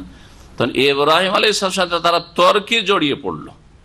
ওয়াহাজ্জাহু কওমুহু, ইব্রাহিম আলাইহিস সালামের জাতি তার সাথে বিতর্কে লিপ্ত হলো। হাজ্জা ইউহাজ্জু মুহাজ্জাতান মানে হচ্ছে তর্ক বিতর্ক করা, হুজ্জত পেশ করা, দলিল, নিজের দলিল পেশ করা, পরস্পর দুই তরফ থেকে, দুই পক্ষ থেকে দলিল পেশ করা। তো এও যুক্তি পেশ করছে, সেও যুক্তি পেশ করছে, এইভাবেই তো তর্ক হয় না? হ্যাঁ, তো এই জন্য হাজ্জা মানে হচ্ছে বিতর্কে লিপ্ত হওয়া। কালা, তখন ইব্রাহিম আলাইহিস সালাম বলে আতুহাজ্জুনি ফিল্লাহ, তোমরা আমার সাথে আল্লাহ সম্পর্কে বিতর্কে লিপ্ত হচ্ছ, যুক্তি পেশ করছো তোমরা। ওয়াকাদ হাদান, অথচ আল্লাহ আমাকে সঠিক রাস্তা দেখিয়েছেন, আমি সঠিক রাস্তার ওপর আছি, আর আমার সাথে তোমরা তর্ক এই জন্য করছো যে আমাকে সঠিক পথ থেকে তোমরা অন্য পথে নিয়ে যাবে, ভুল পথে নিয়ে যাবে। এই আয়াত সম্পর্কে তাফসীরকারগণ বলছেন যে এই আয়াত থেকে যে জিনিসটি শিক্ষার, সেটা হচ্ছে যারা বাতিলপন্থী তাদেরও কিছু, তাদের ধারণাই দলিল প্রমাণ আছে, যেগুলি তাদের সংশয় শুবহাত, হ্যাঁ, যেগুলি তাদের খোঁড়া যুক্তি, কিন্তু সেগুলি তাদের পেশ করে কি জন্য? হককে দমন করার জন্য, অথবা যারা তাদের গুমরাহির জালে, ভ্রষ্টতার জালে ফেঁসে রয়েছে সেগুলিকে সান্ত্বনা দেওয়ার জন্য। বুঝেছেন না? সরাসরি আল্লাহ পর্যন্ত পৌঁছা যাবে না, পীর ধরতে হবে। পীর না ধরলে আপনাকে মতের সময় কি রক্ষা করবে? শয়তান যখন গুমরা করে দিবে, আছে না নাই তাদের কিতাবে? হ্যাঁ, পীর না ধরলে আপনি পাপি তাপি, আপনি সরাসরি আল্লাহ পর্যন্ত পৌঁছে যাবেন। এত সাহস আপনার, এত সাহস! চড়েন তো এইখানে 5 তলা 7 তলার উপর যে এসছেন বিনা লিফটে বিনা সিঁড়িতে লাফ দিয়ে চড়েন তো। এই যে খোঁড়া যুক্তিগুলি, এইগুলো যুক্তি আছে তাদের। তা আপনার ওপরে উঠার জন্য যখন সিঁড়ি লাগে, লিফট লাগে, তখন আল্লাহ পর্যন্ত যাওয়ার জন্য কি লাগবে? সিঁড়ি লাগবে, লিফট লাগবে। সেটা হচ্ছে পীর ধরা, বুঝলেন না? তো বাতিলেরও দলিল আছে, বাতিলের দলিল আছে। যারা মূর্তি পূজা করে, হ্যাঁ, যারা আল্লাহ ছাড়া অন্যের পূজা করে, তারা বলে তোমরা তো কিসের পূজা ইবাদত করছো, উপাসনা করছো, তোমরা তো দেখতেই পাও না সারা জীবন। আমরা দেখে শুনেই, আরে যাই করি না করি দেখে শুনে পূজা করছি। যে এই লক্ষ্মীর করলাম, তো সরস্বতীর করলাম, তো দুর্গার করলাম, দরগার দেখে শুনে করছি। তো খোঁড়া যুক্তি সকলের আছে। তো ইব্রাহিম আলাইহিস সালাম জাতীয় মুশরিক জাতীয় খোঁড়া যুক্তি পেশ করতো তাদের শিরকের ধর্মের পক্ষে। ইব্রাহিম আলাইহিস সালাম তোমরা এইসব যুক্তি পেশ করে, অসার কথা পেশ করে আমার হেদায়েতের পথকে তোমরা বন্ধ করবে, আর আমাকে হেদায়েত পথ থেকে তোমরা আমাকে দূরে সরাবে। ওয়াকাদ হাদান, অথচ আল্লাহ আমাকে সঠিক রাস্তা দেখিয়েছেন। ওয়ালা আখাফু মা তুশরিকুনা বিহি, আরো তারা ইব্রাহিম সাল্লামকে ভয় দেখানোর জন্য বলেছিল, দেখো তুমি যে আচরণ করছো আমাদের দেবদেবী আর উপাস্য সম্পর্কে, যে কখন যে দেবদেবীর মায়ের পড়ে যায় আর তোমার বালা মুসিবত চলে আসে, তোমার সবকিছু বরবাদ হয়ে যাবে। এই একটা ধমক। হ্যাঁ, এই ধমকটা দেবদেবীর পূজারীরা, প্রতিমা পূজারীরাও দেয় আর মাজার পূজারীরাও দেয়। হ্যাঁ, এই ওলিয়া আউলিয়া সম্পর্কে বলছে যে ওরা দিতে পারে না। হ্যাঁ, আমাদের পীর বাবা সম্পর্কে বলছে কখন যে, হ্যাঁ, পীর বাবার মায়ের পড়ে যাবে, বালা মুসিবতের শেষ থাকবে না। হ্যাঁ, আর কিছুই করতে পারে না তারা। নিঃসন্দেহে কেউ যদি সামান্য এরকম ভয় রাখে যে পীরকে যদি নারাজ করে দিই, প্রতি বছর যেতাম নজরানা দিতে, হ্যাঁ, আর প্রতি বছর যেতাম, হ্যাঁ, মরিদ হিসাবে হাজিরা দিতে, বা প্রতি বছর যেতাম ওই মাজারে হাজিরা দিতে, আর কিছু নজর নিয়াজ নিয়ে যেতাম, চাদর চড়াইতাম, যদি না যাই তো কোনো বিপদ আপদ না চলে, পীর, হ্যাঁ, অসন্তুষ্ট হয়ে মার না দিয়ে দেয়, যদি সামান্য যদি দুর্বলতা থাকে তো তার ইমানই নেই, কারণ আল্লাহর সাথে তার শরিক হয়ে গেছে, শরিক করে ফেলেছে, ঠিক না? এই যুক্তিগুলি তারা দিয়ে থাকে, এখনো দেয়। ইব্রাহিম আলাইহিস সালামের যুগে ওই মুশরিক জাতি দিয়েছিল যে ইব্রাহিম তুমি ভয় করো না আমাদের দেবদেবীকে, কখন যে তোমার মার পড়লো। আচ্ছা, মানুষের জীবনে এমনি তো যতই নেক লোক হন বালা মুসিবত আসতে পারে না, পারে না? পারে। যখন একটু সামান্য বালা মুসিবত আসে তখন এই বাতিল পন্থীরা সুযোগ নেয় যে দেখো এই যে অ্যাক্সিডেন্ট হয়েছে, এমনি তো হয়েছে, এই যে আমাদের সঠিক বাপদাদার রাস্তা ছেড়ে দিয়ে দেখো না, হ্যাঁ, কোন পথে গেছে, এই জন্য বালা মুসিবত পড়েছে। যে দুর্ঘটনা হলো আমাদের ভাইয়ের রাহিমাহুল্লাহ, আশেপাশে যদি বিদাতি থাকে কবর মাজার পন্থী, তো কি বলবে, এই যে ওয়াহাবি হয়েছে দেখো গেল, হ্যাঁ, পীর বাবার মায়ের পড়েছে, আউযুবিল্লাহ, ইমান খারাপ হয়ে, ইমান এমনি খারাপ আছে আগে থেকে, আরো খারাপ হয়ে গেল। আর লোকজনকে যারাকে জালে ফাঁসিয়ে রেখেছে ওদেরকে বিভ্রান্ত করে দিল যে দেখো তোমরাও যদি ওই পথে যাও তো তোমাদেরও দশা ওই রকমই হবে। এটা যুগে যুগে মুশরিকদের চরিত্র, যুগে যুগে গোমরা পথভ্রষ্টদের চরিত্র। ইব্রাহিম আলাইহিস সালামের যুগে এটাও ছিল, এখন ওইটাই আছে। আমাদের অনেক দিনই ভাইদের এরকম বিপদ আপদ এসছে, এলাকার লোক সব কবর মাজার পন্থী বা পীর পন্থী, এই যে পীরের বিরুদ্ধে বলতো, এই যে আমাদের, হ্যাঁ, ওলিয়া উলিয়ার বিরুদ্ধে বলতো, হ্যাঁ, এই যে আমাদের বাপদাদা ধর্ম ছেড়ে দিয়েছে, তরিকা ছেড়ে দিয়েছে, সেই জন্য বালা মুসিবত পড়েছে। ভারতের একজন হিন্দু, উত্তরপ্রদেশের, আমাদের ইসলামী স্টেটের মুসলমান হয়েছিল আজকে থেকে 17-18 বছর আগে, আহমদ যাদব, জি। তো মুসলমান পরে তার একটা দুর্ঘটনা হয়, গাড়ি অ্যাক্সিডেন্ট হয়, আর আল্লাহ ওর ভাইয়ের, ও মুসলমান হয়েছে, ওর ভাই মুসলমান হয়েছিল, ওর ভাইয়ের অ্যাক্সিডেন্ট হয়েছিল, ওর ভাই মারা যায়। আর ওই আহমদ যাদব মাঝে মাঝে অসুস্থ হয়। এলাকার যত হিন্দুরা আছে, দেখো আমাদের দেবদেবীর মায়ের পড়েছে, ওর ভাই গেল, আর এরও পালা আছে, এরপর যাবেই। জি হ্যাঁ, সেই লোক এসে আমাকে সরাসরি শুনিয়েছে যে এলাকার লোক এইরকমই ছড়াচ্ছে যে ওর ভাইকে আমাদের দেবদেবীর মায়ের পড়েছে। তো এটা কোনো নতুন কথা না, এটা সব যুগের মুশরিকদের কথা, তাদের ধর্মকর্ম একই রকমের, ধ্যান ধারণা একই রকমের। ওয়ালা আখাফু মা তুশরিকুনা বিহি, আমি ভয় করি না ওই সব উপাস্যকে, ওই সব দেবদেবীকে যেগুলিকে তোমরা আল্লাহর সাথে শরীক করে থাকো, ইল্লা আইয়াশা রাব্বি শাইআন, তবে আল্লাহ যদি কোনো কিছু চান, আল্লাহ যদি কোনো কিছু চান তো আমার ক্ষয়ক্ষতি হতে পারে, কিন্তু তোমাদের ওই সব উপাস্য যেগুলিকে আল্লাহর সাথে শরিক করো সেগুলিকে আমি ভয় করব, ভয় দেখাচ্ছ, এইসব ভয় করি না। কেন? ইল্লা ইয়াশা রব্বি, আমার রব যদি চান বললেন, যাতে করে ওই মুশরিকদের চোরা রাস্তার সুযোগটা না থেকে থাকে, যে ইব্রাহিম আলাইহিস সালাম যদি কখনো বিপদে পড়ে যান, অসুস্থ হয়ে যান, ওই জাতি যেন বলার সুযোগ না পায় যে দেখলে তোমাকে বলেছিলাম, আগে বলেছিলাম কিন্তু, যে আমাদের দেবদেবীর বিরোধিতা করিও না, আমাদের ধর্মেই থাকো, বালা মুসিবত এলো না, হ্যাঁ বিপদে এসেছে না, মুসিবতে ফেঁসেছ না, এই রাস্তা বন্ধ করার জন্য আল্লাহ চাইলে হতে পারে। আমি আল্লাহর দিনের উপরে থেকেও আমার বালা মুসিবত আসতে পারে। ইল্লা ইয়াশা রাব্বি, আল্লাহ যদি কোনো কিছু চান বালা মুসিবত সেটা আসতে পারে, সেটা আসতে পারে। যতই সৎ মানুষ, আম্বিয়া রাসূলগণের বালা মুসিবত আসেনি, তাদের আরো বড় বড় বালা মুসিবত এসেছে। যত ভালো মানুষ তত বেশি বালা মুসিবত। সেই বুখারী হাদিস, আসাদুন নাসে বালান আল আম্বিয়া সুম্মাল আমসাল ফাল আমসাল। সবচেয়ে কঠিন বিপদ আপদ পরীক্ষার সম্মুখীন হয় কারা?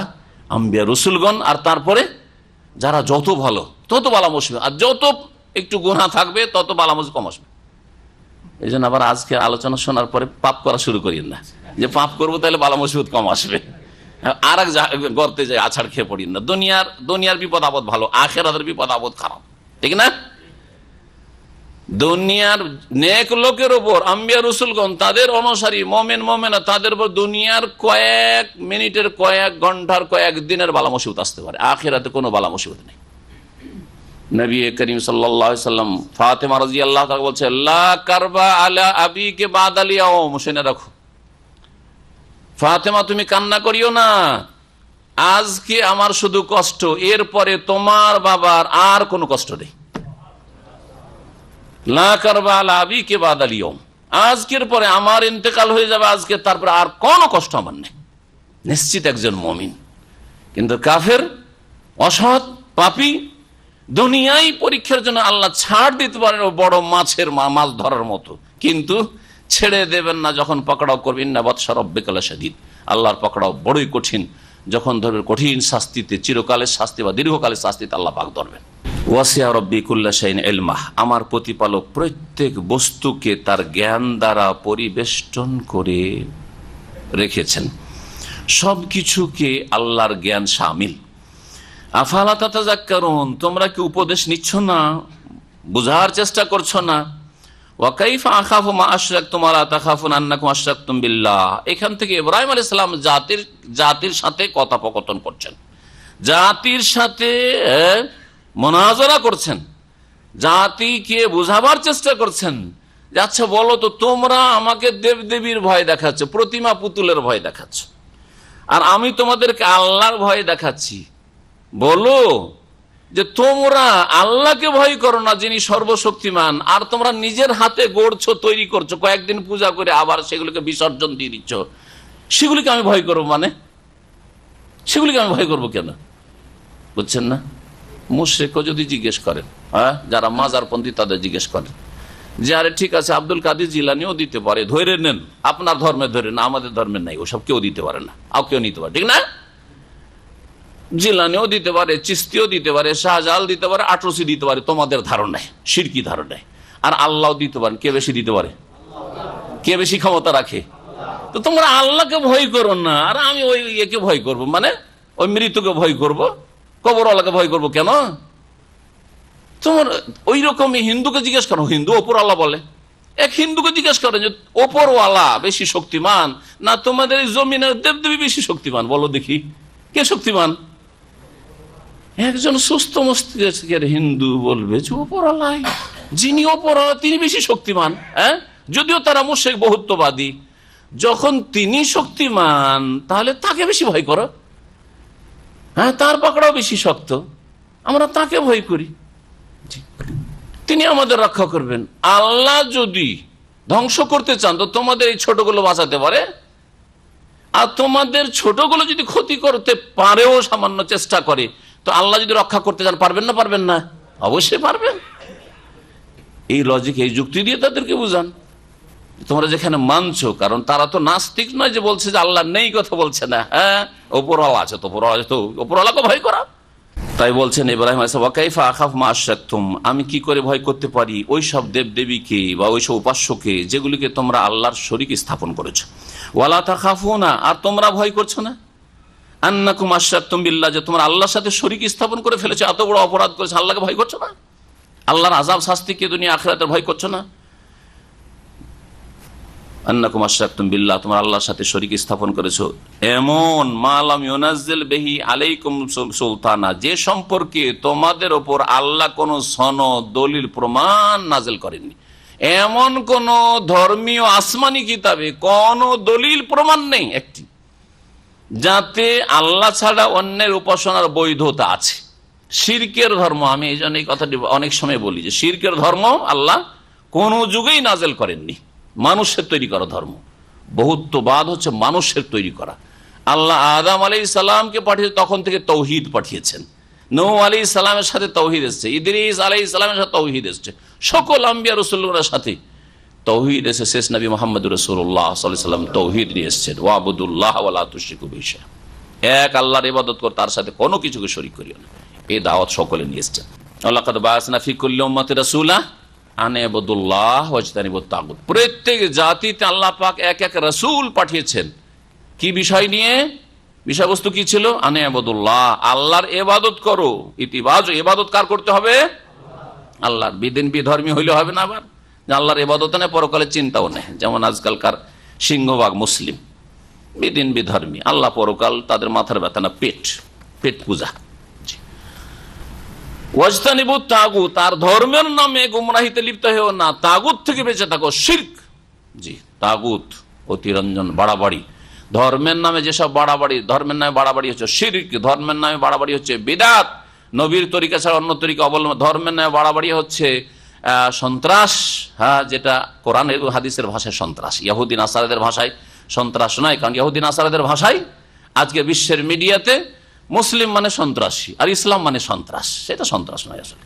জি, সন্ত্রাসী তাদের মধ্যে আছে, সন্ত্রাসী আমাদের মধ্যে আগাছা থাকতে পারে, হ্যাঁ, তাদের মধ্যে সন্ত্রাসী আমাদের চাইতে বেশি সন্ত্রাসী আছে।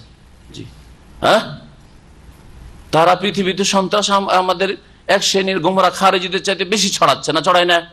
হ্যাঁ, তারা খুন করলে সেটা সন্ত্রাস হয় না, মুসলিম যদি একটা খুন করে তো এটার নাম সন্ত্রাস হয়ে গেল, তাই না?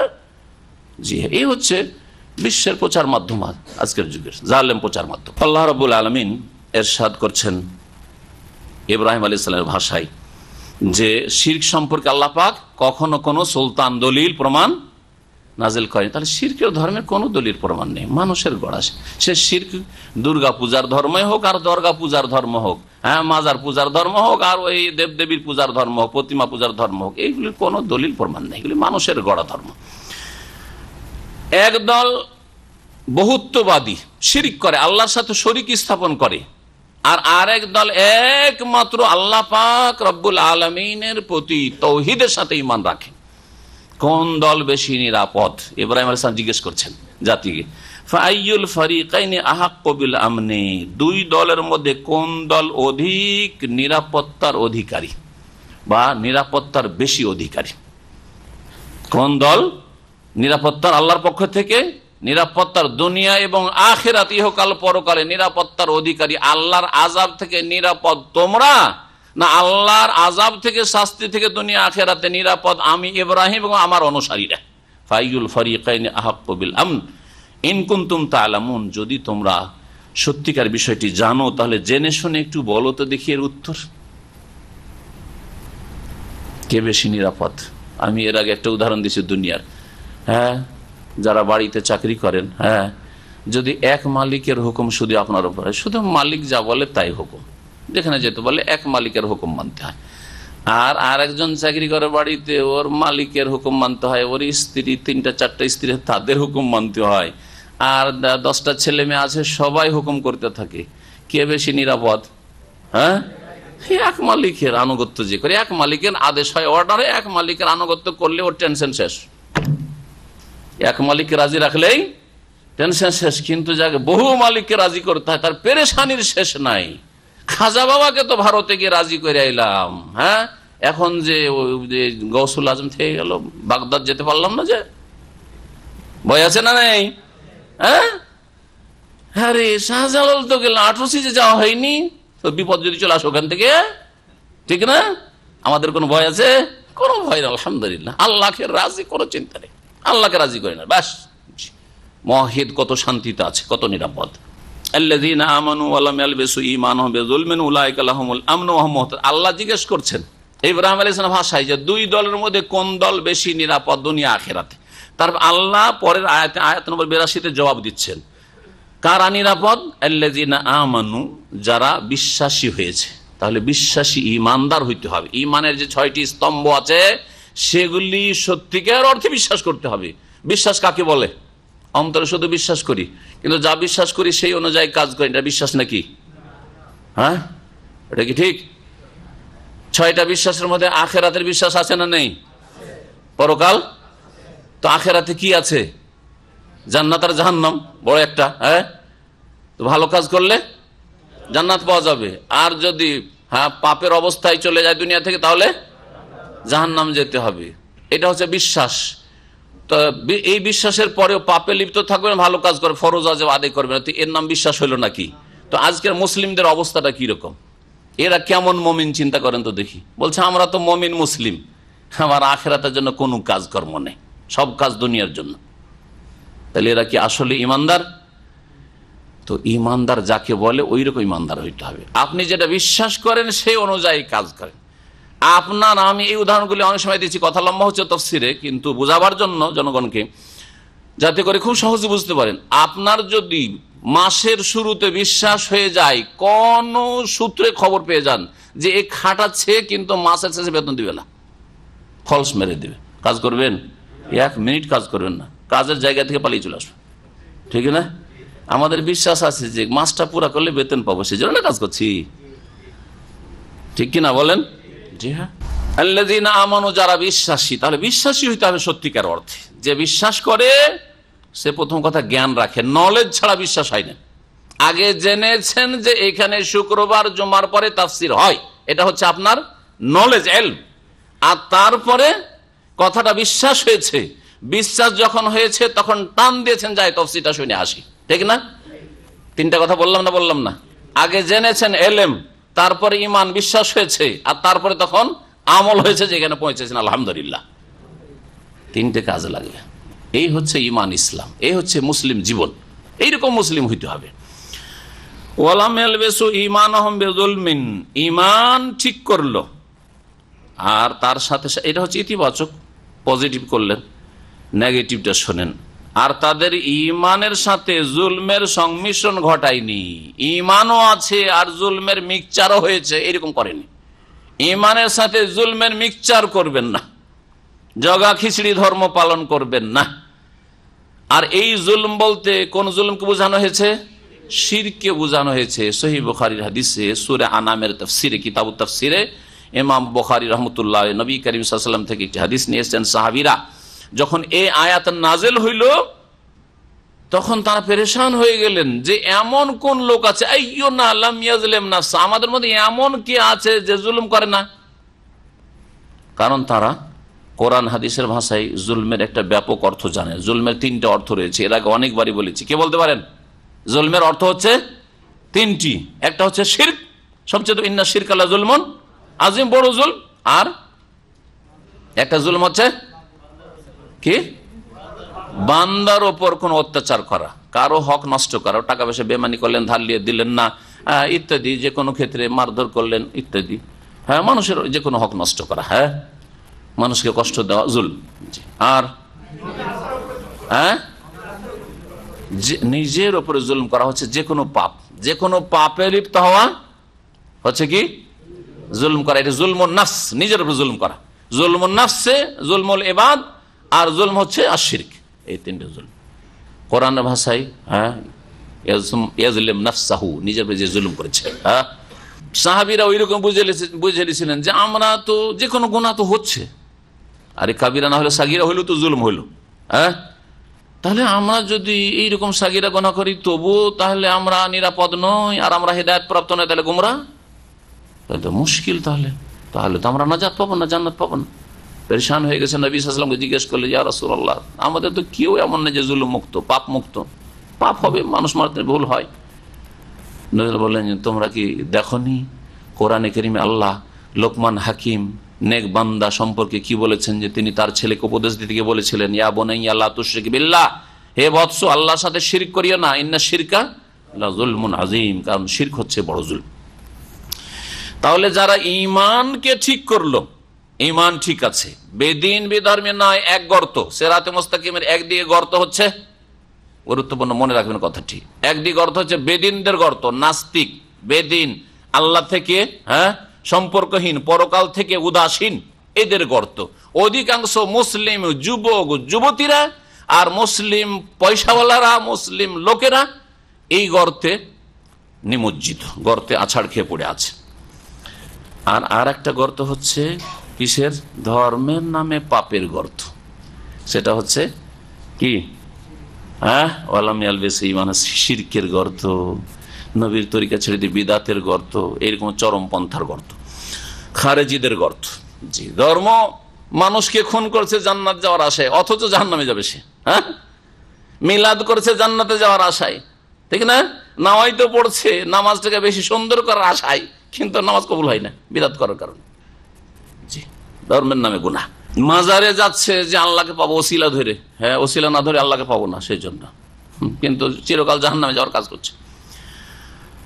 তো ওয়ালাম ইয়ালবিসু ঈমানাহুম বিযুলমিন, তাদের ঈমানের সাথে জুলমের যারা সংমিশ্রণ করেনি, উলাইকা লাহুমুল আমন। তাহলে দুটো কাজ করলেন। কাজ কয়টা করতে হবে? ঈমান ঠিক করতে হবে, আর জুলম থেকে মুক্ত হইতে হবে, শিরক মুক্ত, তাওহীদ প্রতিষ্ঠাকারী হইতে হবে। দুটো কাজ যদি করেন তো দুটো আল্লাহর পক্ষ থেকে গিফট পাবেন। একটা হচ্ছে আল আমন, সার্বিক নিরাপত্তা। পুরোপুরি জুলম থেকে যদি মুক্ত হয়ে যান তাহলে সার্বিক নিরাপত্তা পাবেন দুনিয়া আখিরাতে। আর বিশেষ করে আখিরাতের ক্ষেত্রে মওতের পরে কোনো আর বিপদ আপদ নেই। ফালা খাউফুন আলাইহিম ওয়ালা, না ভয় আছে না চিন্তা আছে। ওই আয়াত এখানে ফিট করে। যদি আংশিক জুলম হয়ে যায় কিন্তু বড় জুলম নাই, মানে বড় শিরক করে মারা যাননি, তাহলে আংশিক নিরাপত্তা আছে, কিন্তু কিছু নিরাপত্তা বিঘ্নিত হইতে পারে। কবরে আযাব হইতে পারে, বিচার দিবসে লাঞ্ছিত অপদস্থ হইতে পারেন, হিসাবের সময় অপদস্থ লাঞ্ছিত হইতে পারেন, হাসর মাঠে মানুষের সামনে, আল্লাহর সামনে ইত্যাদি কিছু আযাব হইতে পারে। এমনকি জাহান্নামও কিছুদিন আযাব হইতে পারে, কিন্তু বড় শিরক থেকে মুক্ত থাকলে একদিন জাহান্নাম থেকে উঠে জান্নাতে আসবে। আয়াতের তাফসীর বুঝতে পেরেছেন? জি, যদি পুরোপুরি জুলম থেকে মুক্ত হয়ে যান তাহলে পুরোপুরি নিরাপত্তা পাবেন। আর যদি আংশিক জুলম থেকে আপনি মুক্ত হন, অর্থাৎ বড় জুলম থেকে নিরাপদ, আপনি বড় শিরকে লিপ্ত হননি, তাহলে আপনি বড় আযাব থেকে বাঁচতে পারবেন। সেটা হচ্ছে চিরকালের জাহান্নামের আযাব, চিরকালের জাহান্নামের আযাব। কিন্তু জাহান্নামে যাবেন না এটা বলা যাবে না যদি মানুষের জুলুম করে যান, অথবা ফরজ ওয়াজিবের ঘাটতির ক্ষেত্রে জুলুম করে যান, সুদ ঘুষ খেয়ে যান, হারাম খেয়ে যান, হারাম আচরণ করে যান, পাপ করে যান, আর তওবা করে সংশোধন হয়ে না যান, তাহলে আংশিক নিরাপত্তা বিঘ্নিত হবে, আযাবের সম্মুখীন হইতে হবে। উলাইকা লাহুমুল আমন, আল্লাহর পক্ষ থেকে প্রথম গিফট হচ্ছে যে তাদের জন্য নিরাপত্তা রয়েছে। ওয়াহুম মুহতাদুন, আর দ্বিতীয় গিফট হচ্ছে তারা হচ্ছে হেদায়েত প্রাপ্ত, সঠিক পথ প্রাপ্ত, জান্নাতের পথের পথিক। এই নিশ্চয়তা আল্লাহ দিয়েছেন। শিরক মুক্ত যারা হইতে পারলো, তাওহীদ প্রতিষ্ঠা করতে পারলো, তারা হচ্ছে জান্নাতের পথের পথিক। এটা হচ্ছে মুহতাদুনের অর্থ, জান্নাতের রাস্তায় আছে, জান্নাতের রাস্তায় আছে। ওয়াতিলকা হুজ্জাতুনা আতাইনাহা ইব্রাহিম আলা কওমিহি নারফাউ দারাজাতিম মান নাশা ইন্না রাব্বাকা হাকীমুন আলীম। আল্লাহ পাক তারপরে বলছেন যে এইগুলি ছিল হচ্ছে ওয়াতিলকা হুজ্জাতুন, এই ছিল আমার পক্ষ থেকে দলিল প্রমাণ। হুজ্জাতুনা আমার পক্ষ থেকে দলিল প্রমাণ। আতাইনাহা ইব্রাহিম, যা আমি প্রদান করেছিলাম ইব্রাহিম আলাইহিস সালামকে, আলা কওমিহি, তার সম্প্রদায়ের মোকাবেলার উদ্দেশ্যে, তার সম্প্রদায়ের সাথে তর্কে তাদেরকে লাজবাব করার উদ্দেশ্যে, তাদেরকে দাওয়াত দেওয়ার উদ্দেশ্যে ইব্রাহিম আলাইহিস সালাম যে যুক্তিগুলি পেশ করেছেন সেগুলি ইঙ্গিত করে বলছেন, নারফাউ দারাজাতিম মান নাশা, যাকে আল্লাহ চান বহু মর্যাদায় উন্নীত করেন। নারফাউ দারাজাত, বহু মর্যাদা আল্লাহ পাক রব্বুল আলামিন উঁচু করেন। মান নাশা, যার আল্লাহ চান। ইব্রাহিম আলাইহিস সালামের আল্লাহ পাক বড় উঁচু মর্যাদা দান করেছেন, তাকে আল্লাহর খলিল হিসেবে আল্লাহ ঘোষণা করেন, ওয়াত্তাখাযাল্লাহু ইব্রাহিমা খলিলা ইন্না রাব্বাকা হাকীমুন আলীম। নিঃসন্দেহে হে নবী, তোমার প্রতিপালক বিজ্ঞানময়, প্রজ্ঞাবান, হাকিম আর আলিম, সর্বজ্ঞ, সবকিছু যিনি জানেন। ওয়াহাবনা লাহু ইসহাক ওয়া ইয়াকুব, আর আমি দান করেছিলাম ইব্রাহিম আলাইহিস সালাম কি তার ছেলে ইসহাককে, আর ইয়াকুবও দান করেছিলাম। ইয়াকুব ইব্রাহিম আলাইহিস সালামের ছেলে, হ্যাঁ, কার ছেলে? ইসহাকের ছেলে। ইব্রাহিম আলাইহিস সালাম তাহলে পৌত্র, হ্যাঁ, ছেলের সন্তান, কিন্তু সেটাও কাকে দান করেছেন আল্লাহ বলছেন? ইব্রাহিম আলাইহিস সালাম। কি এটা সুসংবাদ নয়? যদি আপনি এখন থেকে জানতে পারেন যে আমার ছেলে তো হবে, কিন্তু আমার ছেলের পর আমার ছেলের ছেলে মেয়ে হবে না, তো মনটা এখনই মলিন হয়ে যাবে, খারাপ হয়ে যাবে, যে আমার প্রজন্ম আর বাড়বে না, তাহলে শেষ, তাই না? ঠিক না?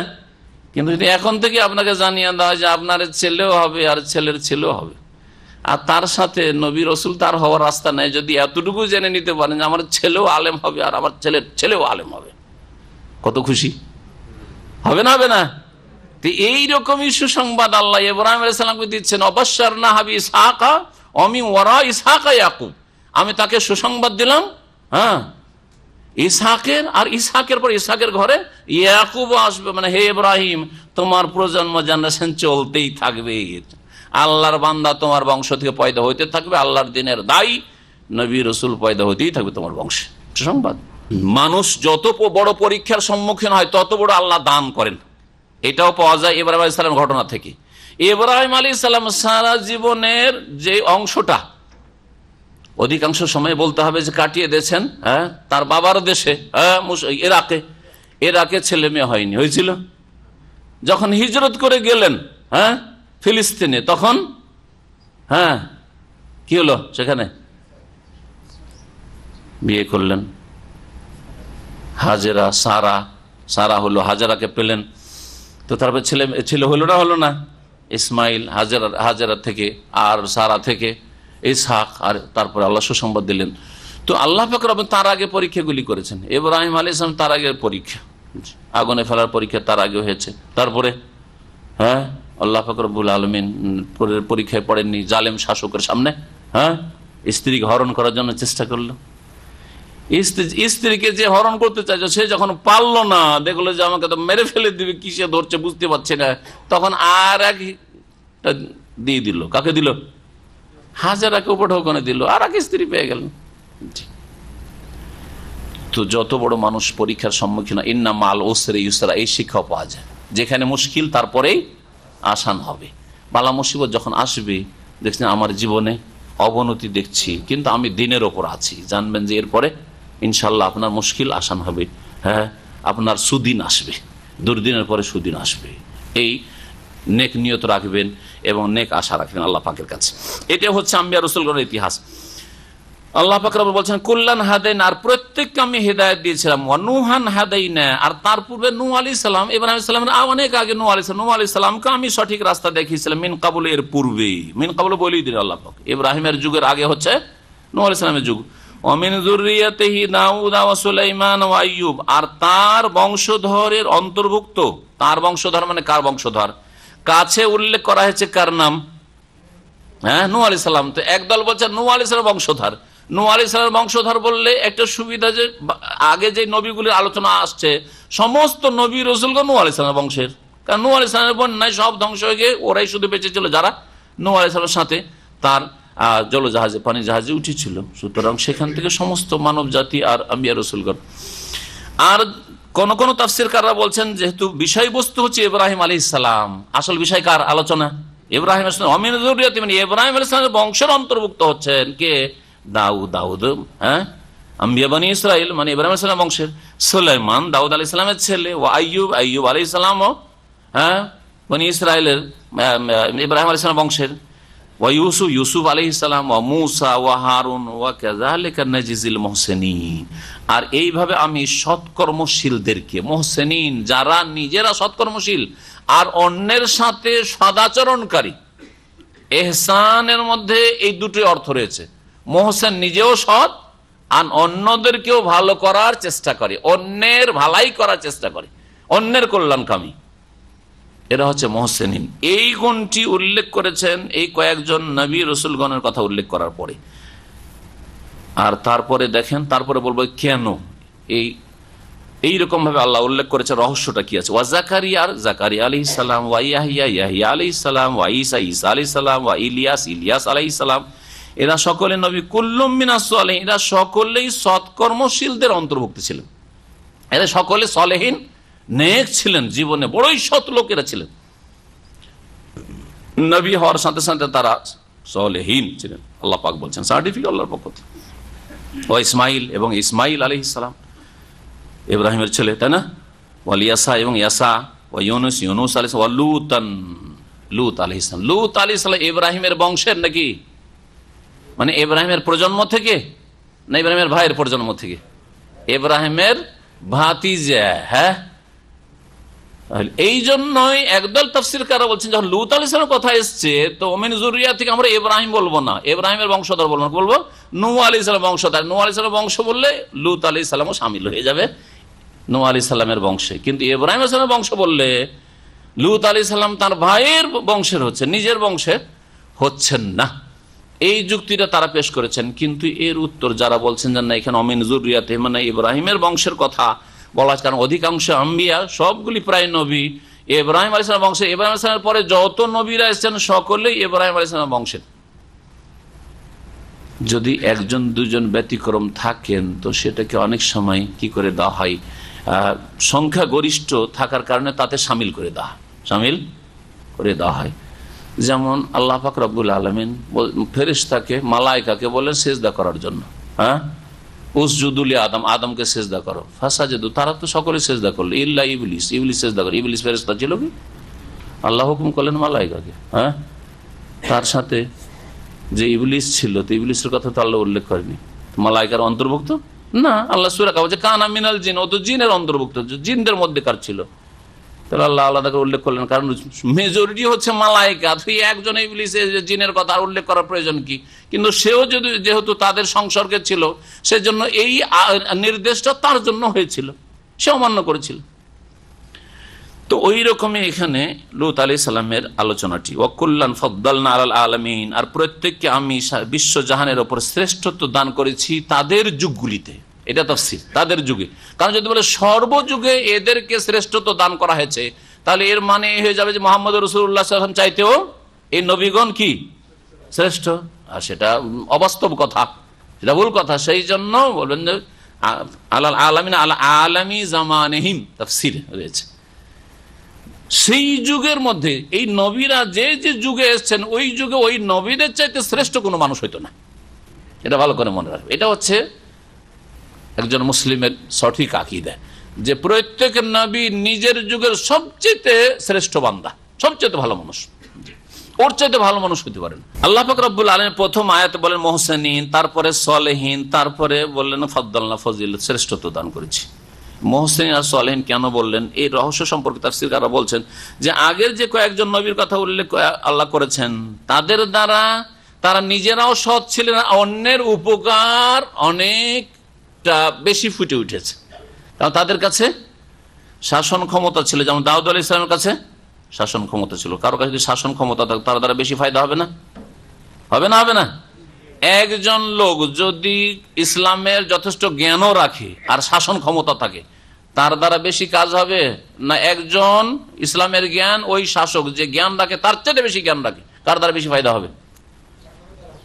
হ্যাঁ, শাসকের দ্বারা বেশি ফায়দা হবে। কারণ তার কাছে এলম আছে, এলম থাকতে হবে। এলম বিহীন, এলমে জিরো, ইসলামের জ্ঞানে জিরো হইলে তার কোনো ফায়দা হবে না। তো ইসলামের জ্ঞান যদি থাকে যথেষ্ট, আর ইসলামকে সত্যি ভালোবাসে, আর তার সাথে সাথে তার কাছে শাসন ক্ষমতা থেকে, তার দ্বারা অনেক কাজের আশা করা যেতে পারে। দাউদ আলাইহিস সালাম, সুলাইমান আলাইহিস সালাম, আইয়ুব আলাইহিস সালাম, ইউসুফ, হ্যাঁ, এরা সব শাসক ছিলেন, খলিফাও ছিলেন। তার সাথে মুসা আলাইহিস সালাম, যদিও তার শাসন ক্ষমতা ছিল না, কিন্তু আল্লাহ রাব্বুল তার দ্বারা বড় কাজ, বড় একজন জালেম শাসককে আল্লাহ সর্বনাশ করেছেন। হ্যাঁ, মোকাবেলা, হ্যাঁ, লিকুল্লে ফেরাউন মুসা, যুগে যুগে ফেরাউন থাকবে, ফেরাউনের জন্য মুসা লাগবে। আজকে মুসা নাই, সেজন্য ফেরাউন মাথা উঠিয়ে আছে বেশি। হ্যাঁ, ঠিক না? জি, ফেরাউন আছে আজকে, কিন্তু মুসা নেই। সেই যুগে ফেরাউন ছিল, তো তার জন্য আল্লাহ মুসা পাঠিয়ে, আজকে মুসার প্রয়োজন আছে। আল্লাহ পাক যেন আমাদেরকে মুসা আলাইহিস সালামের মতো মানুষ আল্লাহ দান করেন। নবী তো আসবেন, কিন্তু সেই রকমের আল্লাহ ক্ষমতা দান করেন যাতে করে আল্লাহ ফেরাউনকে তার দ্বারা দমন করেন। হারুন আলাইহিস সালাম ওই রকমই, এই জন্য এদেরকে মোহসেনিন বলা হয়েছে, নাজিজুল মোহসেনিন। পক্ষান্তরে জাকারিয়া আলাইহিস সালাম, ইয়াহিয়া, ঈসা, ইলিয়াস, তাদের মধ্যে একটা গুণ বেশি ফুটে উঠেছিল, হ্যাঁ, সেটা হচ্ছে তাদের তাকওয়া, জুহুদ, হ্যাঁ, এইটা বেশি ফুটে উঠেছিল। এক এক ফুলের এক একটা গুণ বেশি থাকে, সেজন্য বলে এই ফুলটা বেশি ভালো, এই ফুলটা অত ভালো না, বলবেন নাকি? আমাদের দেশের এক শ্রেণীর লোকেরা এইরকম সংশোধনের প্রয়োজন আছে, আমাদের আলেমদের মধ্যে কম্পেয়ার করা শুরু করে, হ্যাঁ হ্যাঁ, কম্পেয়ার করা শুরু করে, হ্যাঁ, যে ধরেন উদাহরণস্বরূপই বলি, হ্যাঁ, শহীদুল্লাহ খান মাদানী ধরেন যে ও বড় আলেম না মুজফর বিন মুহসিন বড় আলেম, তখন একদল বললো যে অমুক বড় আলেম, যে যাকে বেশি ভালোবাসে ভক্ত, ও বলছে না তুমি ভুল বলছো, যে ও বড় আলেম। এই বড় আলেমকে দুজনে ঝগড়া লাগিয়ে দিল, দিয়ে হ্যাঁ মারামারি করে নিল। এইরকম চরিত্রের লোক আমাদের মুসলিম সমাজে দিন শিখে আর করে। এটা না বলি আমি ওদেরকে বলবো যে আচ্ছা বলেন দুটা ফুলের নাম বলেন আপনারা, দুটা ফুল, হ্যাঁ, গোলাপ ফুল, জবা ফুল, হ্যাঁ, কোনটা বেশি ভালো? প্রত্যেকটা নিজের নিজের গুণ আছে, একটা যদি ঘ্রাণ ভালো তো আরেকটা দেখতে ভালো, বোঝা গেছে? সুতরাং আমাকে কারোর সাথে কেন তুলনা করতে যাবেন যে আমি ওর চাইতে ছোট না বড়, এর প্রয়োজনটা কি আছে? আমার বলার তরিকা আলাদা, আমার এলম হয়তো কোনো সাবজেক্টে কিছু আছে, তো আরেকজন আমার চাইতে বেশি আছে হয়তো অন্য সাবজেক্টে, কিন্তু তার জন্য আপনারা লড়াই করে মরবেন আমাকে ছোট করতে গিয়ে আর বড় করতে গিয়ে। প্রয়োজন বড় করারই প্রয়োজন, ছোট করারই প্রয়োজন নেই। আর আপনি আপনার কাছে দাঁড়িপাল্লা আছে কোথায়? আপনাকে আমি এই কথা একবার বলেছি যে যদি বলতে হয় যে এটার ওজন বেশি না এটার ওজন বেশি, তাহলে তো আপনার কাছে দাঁড়িপাল্লা লাগবে, হ্যাঁ, ঠিক কিনা? তো দাঁড়িপাল্লা হচ্ছে আপনার এলেম, তো আমার চাইতে বেশি এলেম না থাকলে আমাকে কি করে ওজন করবেন? হ্যাঁ, শুধু বডি দেখে, হ্যাঁ, না আমার কথার চাকচিক্যতা দেখে, কোনটা দেখে আপনি বিচার করবেন? তা আমাদের বড় জাহালত আছে যে আমরা এইগুলোতে বাড়াবাড়ি করা শুরু। আমিন আবাইহিম ওয়া যুররিয়াতিহিম, আর তাদের পূর্বপুরুষদের মাঝে থেকে, ওয়া যুররিয়াতিহিম, আল্লাহ হিদায়াত করেছেন তাদের পূর্বপুরুষদের মাঝে থেকে অনেককে, ওয়া যুররিয়াতিহিম, আর তাদের বংশধরকে, ওয়া ইখওয়ানিহিম, তাদের ভাইদেরকে, ওয়াজতাবাইনাহুম, আল্লাহ বলছে তাদেরকে আমি মনোনীত করেছিলাম, ওয়া হাদাইনাহুম ইলা সিরাতিম মুস্তাকিম, তাদের সরল পথ দেখিয়েছিলাম। যালিকা হুদাল্লাহ, এই হচ্ছে আল্লাহ পাকের হিদায়াত, দিক নির্দেশনা। ইহদি বিহি মান ইয়াশা মিন ইবাদি, তার বান্দাদের মধ্য থেকে যাকে চান আল্লাহ রাস্তা দেখান। ওয়ালাউ আশরাকু, আর এরাও যদি শিরক করত, ভালো করে শুনুন আল্লাহ কি বলছেন সূরা আনআম আয়াত নম্বর 88, আল্লাহ ওয়ালাউ আশরাকু, এরাও যদি শিরক করত, লাহাবিতা আনহুম, তাদের থেকে বিনষ্ট হয়ে যেত, নিষ্ফল হয়ে যেত, বেকার হয়ে যেত, মা কানু ইয়ামালুন, যা কিছু তারা কর্ম করেছিল, আমল করেছিল। তারা যদি শিরক করতো, এর আগে 18 জন নবীর কথা গণনা করে নেবেন, আমি গণনা করে আর সময় নষ্ট করবো না। 18 জন নবীর কথা আল্লাহ পাক উল্লেখ করেছেন, না জি। উলাইকাল্লাযীনা আতাইনাহুমুল কিতাব, আল্লাহ পাক বলছেন যে ওরাই তো ওই সব লোক যাদেরকে আমি আল কিতাব দিয়েছিলাম, আসমানি কিতাব দিয়েছেন। কাউকে আল্লাহ সরাসরি দিয়েছেন, আর কাউকে নবী করলে যদি কিতাব না দেন তো তার আগের রসুলকে আল্লাহ কিতাব দিয়েছেন, সেই কিতাবের দাওয়াত দিয়েছে, এদিক থেকে দেওয়া হয়েছে। ওয়াল হুকমা, এবং বিচার ক্ষমতা আল্লাহ দিয়েছেন, জি। ওয়ান নবুয়া, এবং নবুয়াত আল্লাহ দান করেছেন, নবী বানিয়েছেন। ফাইয়াকফুর বিহা হাউলাই ফাকাদ ওয়াক্কালনা বিহা কওমান লাইসু বিহা বিকাফিরিন। এখন মক্কার কাফের মুশরিকদের কথা বলছেন, আর মুহাজিরিন আনসার এবং কিয়ামত পর্যন্ত যারা মুমিন মুমিনা তাদের কথা আল্লাহ বলছেন যে ফাইয়াকফুর বিহা হাউলাই, এর সাথে যদি কুফরি করে এই লোকেরা, আল কিতাব কোরআনে কারীম এসছে, নবুয়াত এসছে, শেষ নবী এসেছেন, হ্যাঁ, আল্লাহ পাকের পক্ষ থেকে ফয়সালা এসছে, আসমানি বিধান এসছে, যদি এর সাথে কুফরি করে হাওলা এই লোকেরা, অর্থাৎ মক্কার মুশরিকরা, আবু জাহল, আবু লাহাব, তাদের অনুসারীরা, মক্কার মুশরিকরা যদি কুফরি করে, অস্বীকার করে, ফাকাদ ওয়াক্কালনা বিহা কওমান, তাহলে আমি নিযুক্ত করেছি এর জন্য কমন এমন একটি সম্প্রদায়কে, লাইসু বিহা বিকাফিরিন, যারা এগুলিকে অস্বীকার করবে না, এগুলির সাথে কুফরি করবে না, আর করে নাই। তারা কারা? আরে আবু জাহল, আবু লাহাব, তোমরা উতবা সাইবা রাবিয়া, তোমরা ঈমান নিয়ে আসলে না, কুফরি করলে মক্কার নেতারা। তাই বলে কি বেলাল, আম্মার, সুহাইব আর খাব্বাব, ইয়াসির আর সুমাইয়া ঈমান নিয়ে আসবে না? মুহাজিরিন ঈমান নিয়ে এসছে, মক্কার লোকেরা ঈমান নিয়ে আসলো না, অধিকাংশই নেতারা। তখন মদিনার লোকেরা ঈমান নিয়ে, আউস খাজরাজের লোকেরা ঈমান নিয়ে আসলো, হ্যাঁ, কেউ না কেউ ইমান নিয়ে আসবে। এটা হচ্ছে আল্লাহ পাকের নীতিমালা, সুন্নাতুল্লাহ। সুতরাং যদি কোন এলাকায় দাওয়াতের কাজে বাধা সৃষ্টি করে, ধরেন পিস টিভি বন্ধ করে দিল জালেমরা, ষড়যন্ত্র করে এক শ্রেণীর বাইরের ইসলামের দুশ্মনরা, আর তাদের ষড়যন্ত্রের অস্ত্র হিসেবে ব্যবহৃত হচ্ছে এক শ্রেণী মুনাফিকরা মুসলিম সমাজের, যদি বন্ধ করে দেয় তাই বলে কি ইসলামকে মুছে দিবে নাকি? কখন ইসলাম মুছে দিতে পারবেন? এটা ভুল ধারণা। নবী করিম সাল্লাল্লাহু আলাইহি ওয়াসাল্লাম এই উম্মতের উপর সবচেয়ে বড় বালা মুসিবত, যেই সময় ইসলাম নিশ্চিহ্ন হয়ে যাওয়ার সম্ভাবনা ছিল, সেটা যদি হইতো তাহলে সেটা হচ্ছে নবী করিম সাল্লাল্লাহু আলাইহি ওয়াসাল্লামের ইন্তেকাল। যে নবী সাল্লাল্লাহু আলাইহি ওয়াসাল্লাম ইন্তেকাল করেছেন, আর কি ইসলাম থাকে আর টিকবে না? তারপরেও আলহামদুলিল্লাহ ইসলাম 1400 বছর আছে, আর শক্তিশালী বিজয়ী হয়ে আছে। আর একটি দল সব সময় জাহিরিন আল হক, সত্যের উপর প্রতিষ্ঠিত বিজয়ী থাকবে, মানুষেরা সাহায্য প্রাপ্ত থাকবে, তাদেরকে কেউ লাঞ্ছিত অপদস্থ করতে পারবে না। তবে স্থানান্তরিত হইতে পারে, এক রাস্তা বন্ধ হইতে পারে, এক এলাকায় একটু ঠান্ডা পড়তো, আর এক জায়গায় মাথা উঠাবে। এশিয়ার লোকেরা যদি আল্লাহর সাথে দুশ্মনী করে, আল্লাহর দিনের সাথে, আল্লাহর দিনের দাওয়াত প্রচার করতে, সহি আকীদার দাওয়াতের প্রচারে যদি বাধা সৃষ্টি করে, তো আফ্রিকার লোকেরা মাথা উঠাবে ইসলামের খেদমতে। যদি আফ্রিকার লোকেরা মাথা টানা দেয় বা ইসলাম দ্রোহিতা দেখায়, তা আল্লাহ ইউরোপে পয়দা করবে, আমেরিকা কানাডায় পয়দা করবে। আল্লাহর দিনের কাজ চলতেই থাকবে, আমি চলে যাব, আপনি চলে যাবেন, আম্বিয়া রাসূলগণ চলে গেছেন, কিন্তু ইসলাম থাকবে। ভালো করে মনে রাখ, ইসলাম থাকবে ইনশাআল্লাহ। এক্ষেত্রে ইনশাআল্লাহ বড় দরকার নেই, তবে তালিখান নয়, সন্দেহের জন্য নাই, তাহকিকান বলেন, নিশ্চিত ইনশাআল্লাহ এইটা বলেন, ঠিক আছে। ইনশাআল্লাহ দুই রকম বলেন, নিশ্চিত ইনশাআল্লাহ, কারণ ইয়াকিন আছে কোরআনের কথা এটি, লিউযহিরাহু আলা দ্বীনি কুল্লি, এই দিনকে সমস্ত মতবাদ, পথ এবং মতের উপর আল্লাহ পাক বিজয়ী দান করবেন। সুতরাং কেউ বাধা দিতে পারবে না, বাধা দিতে পারবেন না। এদের ভুল ধারণা, লাঞ্ছিত অপদস্থ হবে, দুনিয়ায় লাঞ্ছিত অপদস্থ হবে হকের কাজে বাধা দেওয়ার জন্য। আর যদি দুনিয়াতে আল্লাহ ঢিল দেন, ছেড়ে দেন, বা ছাড় দেন, ছেড়ে দেবেন, আল্লাহ পাক পাকড়াও করবেন। সুতরাং মুসলিম যারা এই ষড়যন্ত্রে বিদআতপন্থীরা লিপ্ত হয়েছে, অথবা বেদিন নাস্তিকরা লিপ্ত হয়েছে এই ষড়যন্ত্রে, আল্লাহ যেন তাদেরকে হেদায়েত দান করেন, তাদেরকে ফিরে আসার তৌফিক দান করেন, তাদেরকে যেন আল্লাহ পাক সুমতি দান করেন, তাদেরকে যেন আবার তাদেরকে সঠিক সিদ্ধান্তে ন্যায় নীতি অবলম্বন করে ফিরে আসার তৌফিক দান করেন, এবং কাফির যারা রয়েছে আল্লাহ পাক তাদের অনিষ্ট থেকে ইসলামের যেন হেফাজত করেন, মুসলিমদের হেফাজত করেন, মুসলিম দায়ীদের আল্লাহ পাক হেফাজত করেন। বলছিলাম ওয়ালাউ আশরাকু, এরাও যদি শিরক করত, লাহাবিতা মা কানু ইয়ামালুন, যা কিছু করেছে সব ধ্বংস হয়ে যেত। না, তারপর তো এগিয়ে গেছি না। তো বলছেন আল্লাহ পাক যে মক্কার কাফের নেতারা যদি কুফরি করে, তাহলে ইসলাম মুছে যাবে। ফাকাদ ওয়াক্কালনা বিহা কওমান, এমন এক জাতিকে আমি নিযুক্ত করব, তাদের প্রথম সারি হচ্ছে মুহাজিরিন আনসার, তারপর কিয়ামত পর্যন্ত আসতে থাকবে। আরব দেশ থেকে আল্লাহ পাক এমন এলাকায় ইসলাম পৌঁছে দিলেন যে এলাকায় সমস্ত আইম্মায়ে কেরাম প্রায় ওই দিকে। ইমাম বুখারী কোথাকার, ইমাম মুসলিম কোথাকার, নিসাপুর, হ্যাঁ, আবু দাউদ সিজিস্তান, বর্তমান পাকিস্তান আফগানিস্তান এলাকা, ওই এলাকা।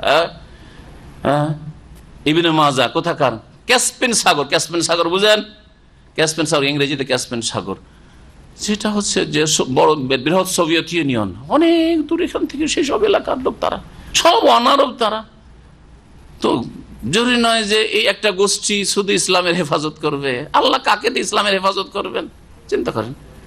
ইমাম বুখারীর মাতৃভাষা আরবি ছিল না, ইমাম আবু হানিফার মাতৃভাষা রাহিমাহুমুল্লাহ জামিয়ান ফার্সি ভাষা ছিল, ঠিক না?